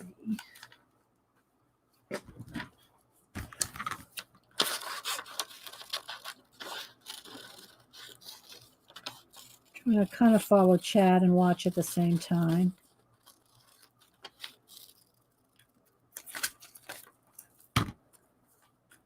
And maybe, let's see.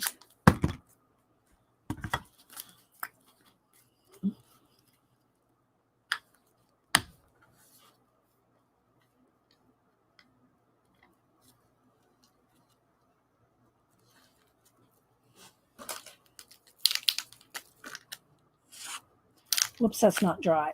Better not do that. It'll ruin my Posca. Let's just do it with a white pencil.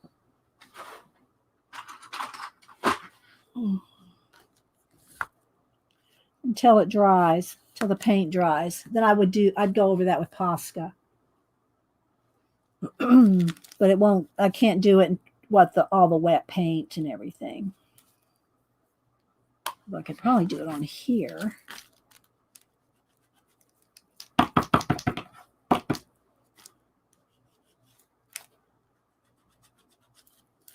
Give you the idea anyway. Hi, Stephanie. Thank you. Thank you. Let's make a mess. All right, so there we go. There was just a little quick thing to do with some of your collage papers, and you do what you like. You know, I like water and time and space, and all this other stuff. But you know, you might like fantasy forest or animals, and I do like animals too. But you do whatever it is you like. Adapt this kind of stuff to yourself, to what to stuff that you enjoy. All right, let's see. Any questions? Is there anything else y'all want to see or talk about? Or hopefully you got some ideas on using your collage papers, making your own collage papers, and making a mess. The desk here is quite the hot mess.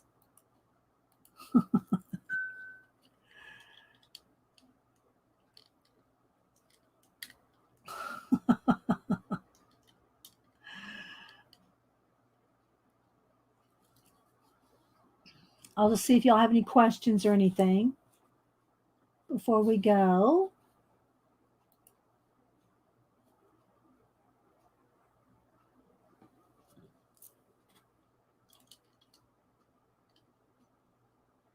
It's kind of crooked.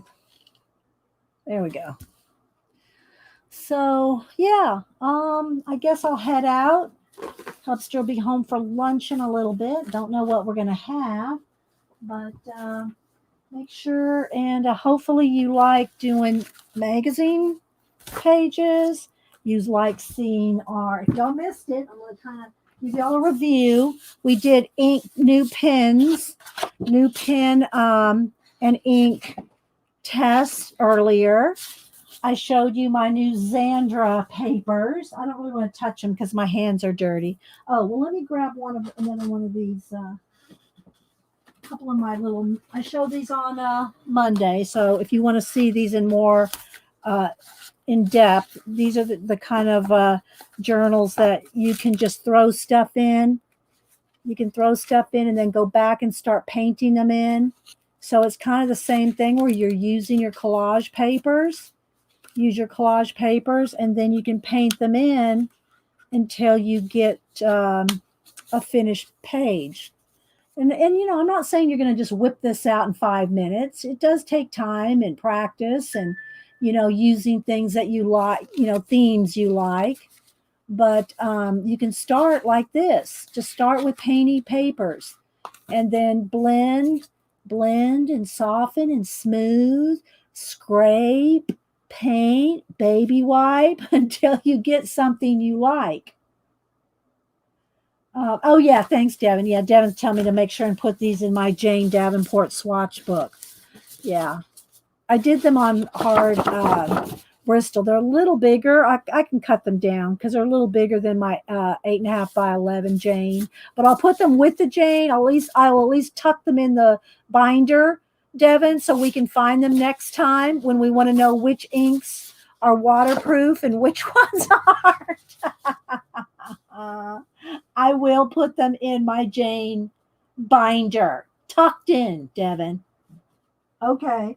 Well, I guess I'll head out. No questions or anything. You're welcome. I'm glad y'all could be here. Thanks for all the lurkers. Hope you enjoyed it. If you're a lurker and you have not ever commented, feel free to leave me a comment, a nice one. Constructive. If you don't like something, you can be constructive and say, well, what about, you know, this, that, or, you know, you can be constructive. You don't have to leave comments like, you're too chatty. It's a chat channel. It's a chat show.